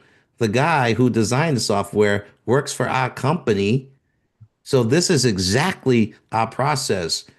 This was designed for what we do. So you don't have to go out and spend $50,000 in getting some customized software for what we do. You see what I'm saying? So it's designed to do what we do. But Investment Dominant, just to let you know, has been around for a few years now. So we've added lots of things. You could skip trace with it. You could keep track of people with it. It tells you you're off. I mean, it literally anything you could think of in the land business, it does. The only thing it doesn't do is call your sellers. And maybe AI will do that one day for us. So unfortunately, you gotta talk to your sellers. But anyways, back to the overage. Are you still on overages? Let's see. Yeah, this is just to give everybody Yep. a visual here. I figured you could just kind of like walk them through of this. Yeah. And then we have So- a lot of questions still in here too. Yep. So let's just go So through this. so back to the overage. It starts with the person that doesn't pay tax. Once they don't pay tax, you can send them when Jen talks about $88 a month, what she doesn't refer to is that marketing piece that's made millions of dollars for all these students that we manage. Mhm. That marketing piece alone is worth 80. I'd pay the $88 just for the marketing piece, just to let you know. But that sale agreement, that neutral letter that we use is what gets the phone ringing. That's inside of the Investment Dominator, just to let you know. That sale agreement that gives you the authority to back out of a deal, that gives you the authority to market that property, that's in the software. So remember that. So we take the lists from the county, we send everybody a neutral letter that aren't paying taxes. They respond. You send them an offer. They accept. You buy the property. Now we're giving them a token payment just so we can be the last owner of record. Now, token payment could be anywhere from $500 to $1,000. I've seen people do this with $100, just to let you know. Now, honestly, if I'm gonna get a $50,000 overage, I'm gonna give $500. I'm just saying. That's just me. Could I've gotten away with $100? I'm sure, maybe. I don't know. But I gave the guy 1,000 just to let you know, because I knew the property was worth way more than what he owed in taxes. So you close on it. You call your coach. Hey, how do we record this deed? Or well, we have modules for that, but you need to record a deed, and then you gotta get it. You gotta prepare the deed and get it recorded. Once it's recorded, it goes to sale. Whatever it sells for, that's going to be the money that you can claim. Whatever it sells for minus the amount of taxes owed is going to be what the overage is or the excess proceeds. From there, you're going to fill out a claim form. Now, every claim form is different. The claim form's one page. You're going to get it notarized. You're going to send it to them. You're going to wait 3 to 4 months, and you're going to get a big old check. Okay? And literally, those checks you could literally, if you get enough $50,000 checks, it'll change your life, change my life, right? So at the end of the day, that's how the overage works. That's another strategy that you can do it. And you can do it with mortgages. You could do it. We focus with the tax sales because usually you get the biggest bang for the buck because it starts off at the taxes owed. And most landowners, just to let you know, don't owe money on their land. So that's kind of how it goes. So it's up to you to send that neutral letter that's inside of Investment Dominator that you already have access to. Send it out to these people. These people are looking and waiting for you to send them this in the mail. Now, I know people are saying, well, how many of these out there? There are thousands. It's up to you guys to take action and send these out to the people. That's the goal. But Aaron, there's a question that someone asked, like, how open are you in the conversation when you call a tax default seller? Do you mention their default in that conversation with them? Yeah. My offer to them was $15,000. They owed $14,000. In the sale agreement, it says $15,000 purchase price minus the $14,000 that's owed. So you're going to get $1,000 or you're going to get $500. It's right in the sale agreement. They know about it. They know about it. It's right in there. Now, at the end of the day, they don't care because they're not going to pay the taxes anyways. They haven't for the last few years anyways. Yeah. And we give you scripts and everything on this. Another question is, aren't there several counties that won't allow a new owner to receive the overage? Only the owner at the time of the foreclosure is eligible? Yeah, there are some counties where you have to be named on the lawsuit, but there are a lot of counties that you don't have to be. Right? So that's something that you can do before you do this technique. But obviously, with your coach, well, through the program, you can ask, hey, what counties do you think that they just go based on the last owner? So then that's the one you could do. Or maybe it's one of those landlocked properties that I can't get access to that I've been named on the property for the last 2 years. I'm definitely going to be on that tax lawsuit. Now, don't get scared when I say tax lawsuit. It's just they just name you as the owner on the record. You let it go to tax sale. So some counties they want you to be on the tax sale lawsuit, and some counties don't care. They're looking at who was on the deed last. So every county is different. Okay. And then another question was, why would the owner accept less if they know they could get more? Why would the owner stop paying tax for 6 years? At the end of the day, they don't want it. They're basically saying they don't want it. Why is it that I don't know, like if they didn't pay tax for 6 years, do you think they care what you give them? And also, guys, remember how many people are doing this, right? I mean, do you think there's 10,000 letters that person's opening every day about their property? I mean, this specific strategy is right before it goes to auction. So this is obviously after they've already thought about it. They've already made peace in their mind. My exit for this deal is I'm just going to let it go to auction. Okay. Just to let you guys know, that deal I showed you, the owner lives in Japan. Do you think he cares about his property in Florida? Probably not. He Yeah. lives in Japan. That was his mailing address. Crazy. Yeah. So, I mean, and honestly, I mean, if they pass and the kids don't want the property, do you think the kids are going to pay? No. Right. All right, you guys. Well, we still have some more questions in here. Just gonna get into, so we're gonna do our last prize of the day. So if you've been following along, I see a lot of you have had your cameras on the entire time. You've been asking a lot of questions. If you want to give us a heck yes, our team's going to be picking our next prize winner. Again, I'm going to do one last recap of you guys for what the Land Biz School is. And so I just want to say something that David and Aaron both touched on earlier too, is what you want to be doing is creating a land flipping business that's sustainable and predictable with our core method and doing those land flips. And then, you know, adding on these cool strategies and trying them. Like that's how you do that with the Land Biz School. So, you know, you can be, you know, having your land flipping business where you're doing those cash deals and those seller financing deals. And then also, you know, implementing these new strategies every month. And then there might be one where you're like, wow, this is awesome. Like, I want to just like double down on this strategy, or I'm going to add this on. And you can outsource a lot of them. Like Aaron said, you can automate a lot of them inside the software. So that's like all the stuff that we teach you. So again, what the Land Biz School is these niche strategies that we're teaching every single month, and it's a different one. If you missed it again, it's every week. There's a live training session every Tuesday.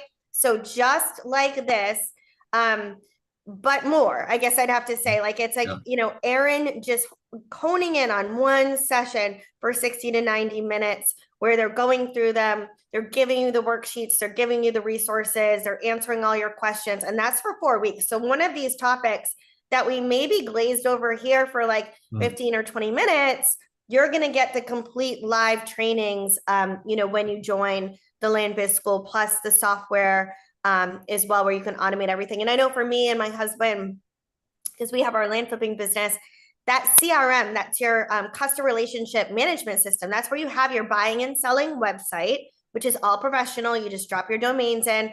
That is where I know a lot of people have been asking, like, about getting the list of the vacant landowners, the list services in there, all the AI technologies in there, offer calculators, loan calculators. We have like cool land property IQ, all the AIs in there, the integration with the mail house. It's a one click to the mail house to mail out for you once you're doing all of this as well. And you can integrate all of these strategies in there. Every month, like we've mentioned, you can implement one of these strategies. And for everybody on the call today, this is $88. It's normally $105 or $888 for the year. This is pricing is good for 1 week only. So if you do go to our website, you'll see it's $105. But for everybody here, it is the $88 a month or the $888. And I've mentioned a couple of times, just, you know, if you look at it of going out to eat and, you know, what you can do to really start a business right now.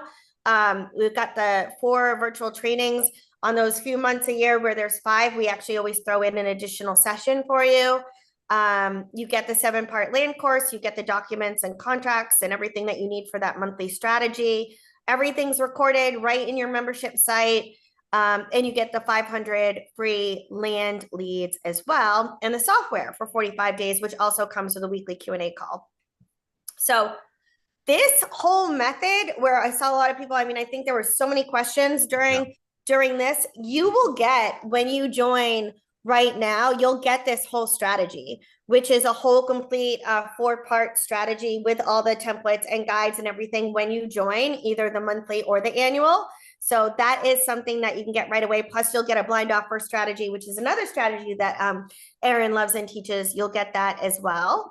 And then, you know, you're additionally, I think I mentioned, when you join by the end of this month, you're going to get this month's strategy, plus you're going to get next month's strategy. So for that $88, you're getting both of those strategies right away.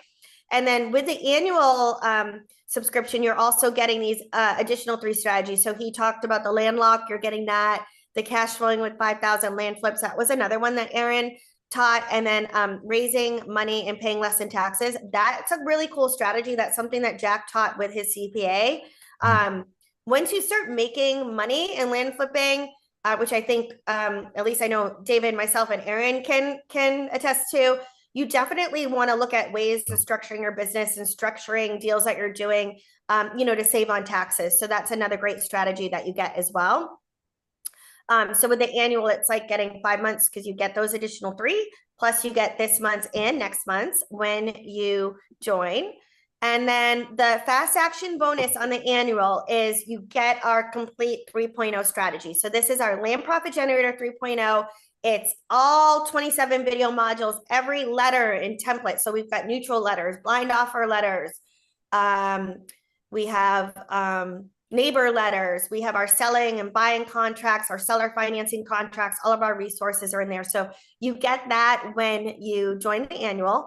And again, this is just a sampling of the strategies that we cover that you get access to. Every month is a different strategy. They're all live, you guys. So you can always ask any Q&A. We do that right away for you. And then, you get the software for 45 days as well and the free leads. So you want to do this over the next few days, again, to lock in the pricing of the $88. Like I said, on the website, it's $105, but when you join, it is $88, or the annual is $888. And again, this is just a few of our students that you can do. And for everyone here, there's been so many of you who have played all out with us today.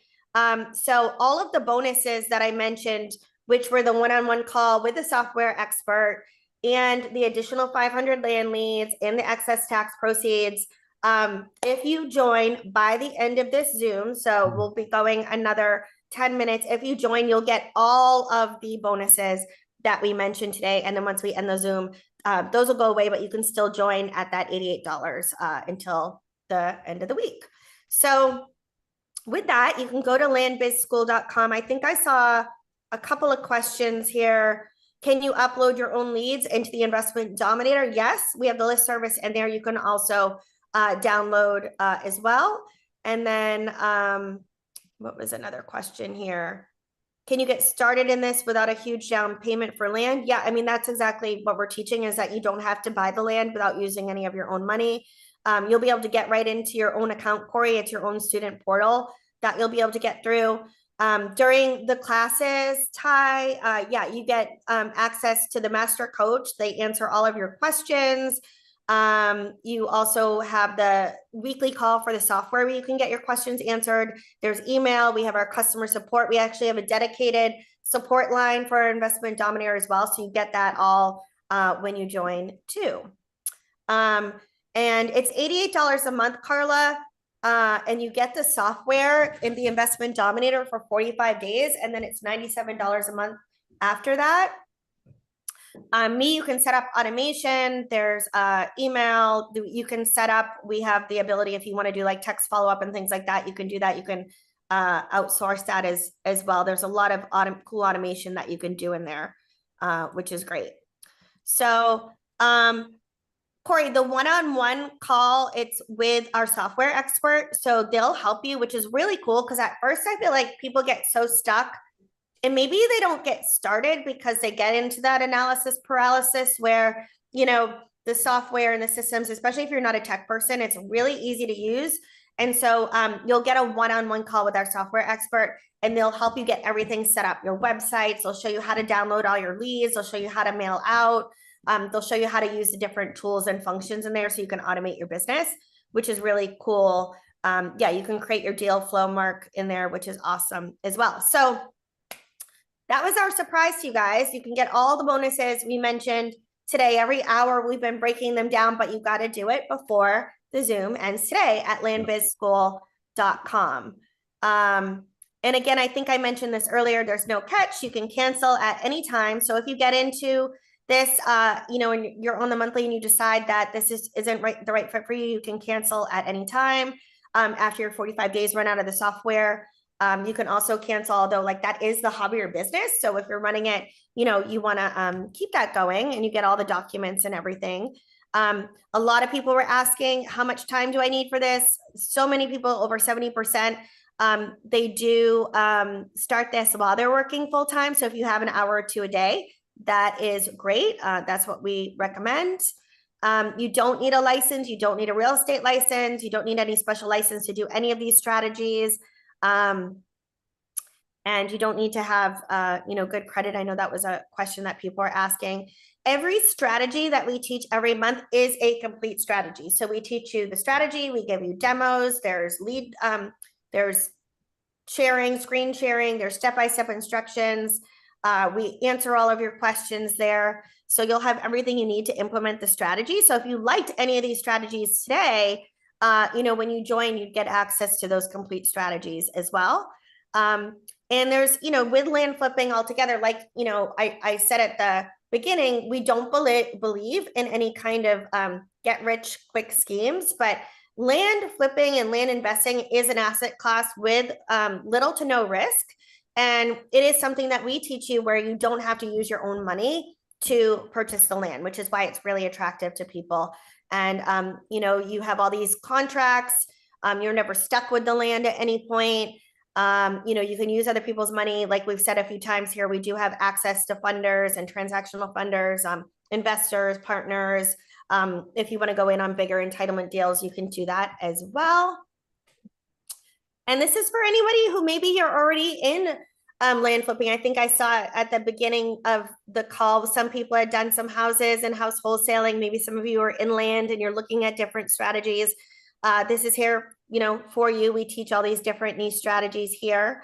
And this is, we want people to start at this level. This was something that Jack wanted to just have a more affordable level at our land biz school where we can teach people strategies. And then if they want to kind of move up and have a bigger business, maybe outsource, have a team, look at bigger deals, at least, you've gone through it, you understand what we're about. And then from there, you can always upgrade to another one of our programs or upgrade to working one-on-one with a mentor, which is an option too. You can always go to landprofitcall.com and you can book a call with me and David, and we can always share how that works as well.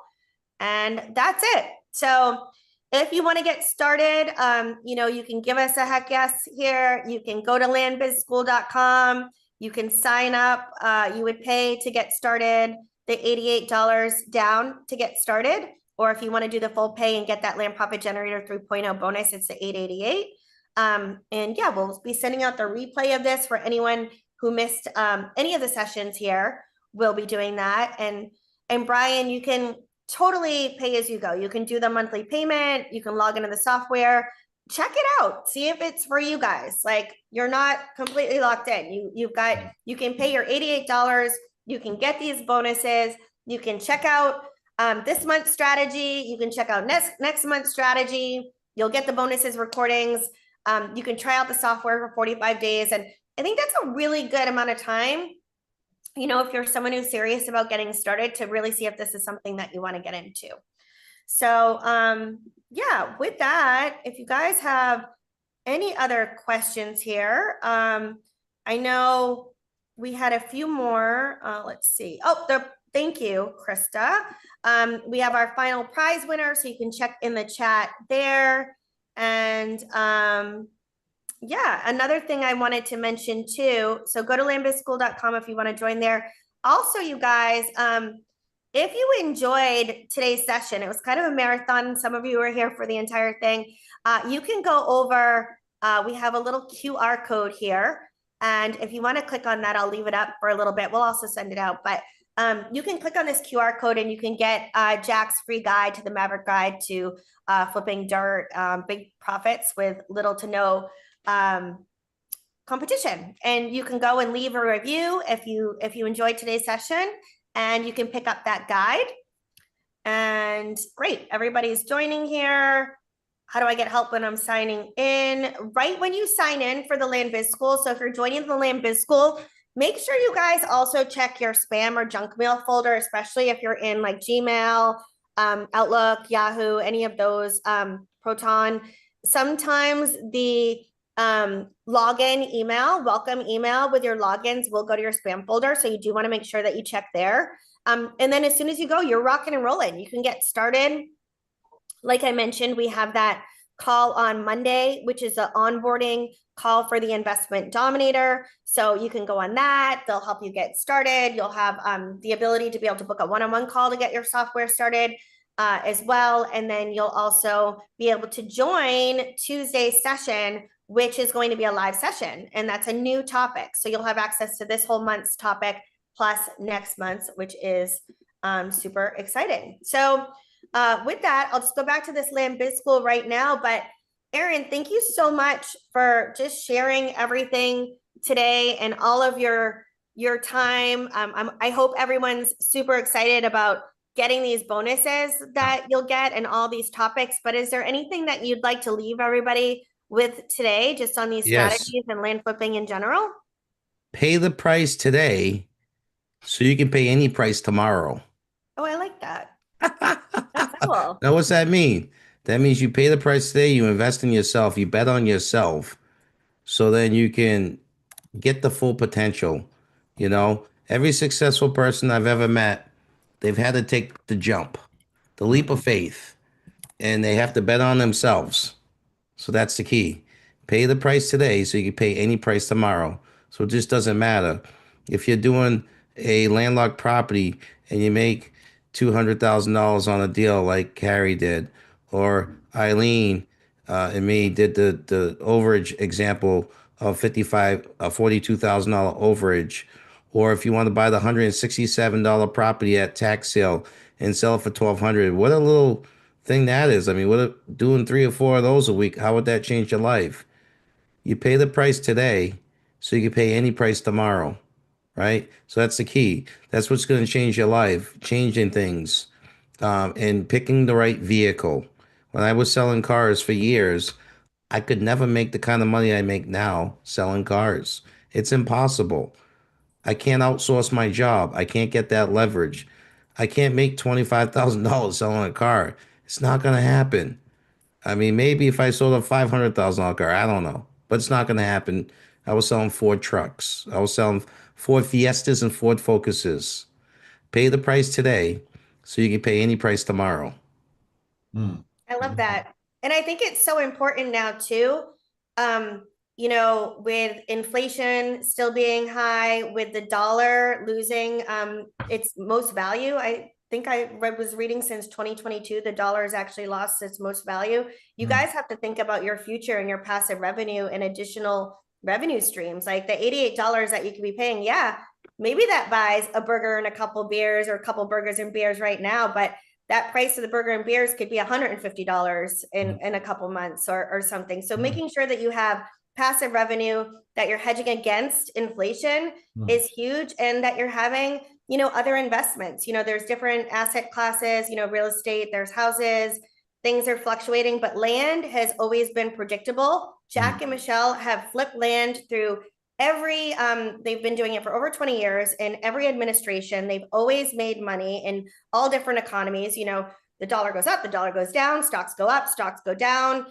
They've always made money with it. So it's something that you can really just kind of hedge against anything that's happening. You can create your own economy, so you're not having to see, you know, what's going on. You can get your own freedom to be able to do what you want. I think that's super important. David, what do you want to add to that? Just that the hard part's over, guys. I mean, we spent 4 hours together. Okay.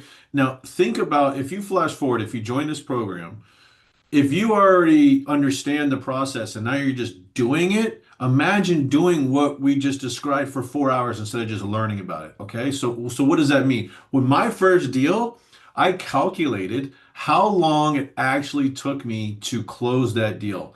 By the time I got it under contract, from marketing it to getting pictures of it to listing on Craigslist, responding and making the deed and the title and telling the buyer to wire the money and go to the bank, it literally took 4 hours, Jennifer. So it took 4 hours for us to demonstrate here today. My first deal, the active man hours that it took 4 hours. I got it for $2,000. I sold it for $8,000. I made $6,000 net profit. That's $1,500 an hour I made on my first deal. Okay. So guys, if you already know that you're going to do this right now, this is the best opportunity that we have. Okay. when you join the community, what I always like to say is 50% of the value is being in the community. It's not just the tools and asking questions and getting answers, it's being in the community. When you see somebody that joined the same day today as you, I saw a lot of people here, congratulations to everybody that joined. When you see that same person on your first Zoom and you see that he's making progress, you're like, man, he joined the same day. I got to make a little bit more progress. At least got to keep up. You know, it's motivating. It holds you accountable. You understand how to grade yourself. That you maybe you have a little bit too high expectations. Maybe you need to slow it down, right? One of the benefits that I have here at the Land Profit Generator is I got to interview the people from the Hall of Fame. I got to interview people like Aaron Williams and get on camera and ask them, what was your first year look like? What did you focus on? What was your actual focus, right? And all the common character trait of all the successful people here, what they focused on is not step 26, it's the next step. So guys, the next step right now here is for you, go to landbizschool.com. This is the best deal we have. It's all built in right there. It's all explained right there. And we're going to be following up with everybody that has questions or went there already. But that's our job right here, to make it super simple for you to get started. So trust the process, trust the people that's been here before, and just follow through. Love that, David. Thank you. You guys have been a great group. We still have hundreds of you here in the Zoom and watching on Facebook. And join the Land Biz School. We'd love to get you these bonuses. We'd love to get you started with these strategies. Hopefully you enjoyed today's presentation. We enjoyed being here with you guys. Great questions. We're excited that you're excited. And we hope to see you in the Land Biz School. Thanks, David. Thanks, Aaron. Thanks, Krista, Barb, and the rest of our team here. Thea on our Facebook group. Thanks to everybody who was watching.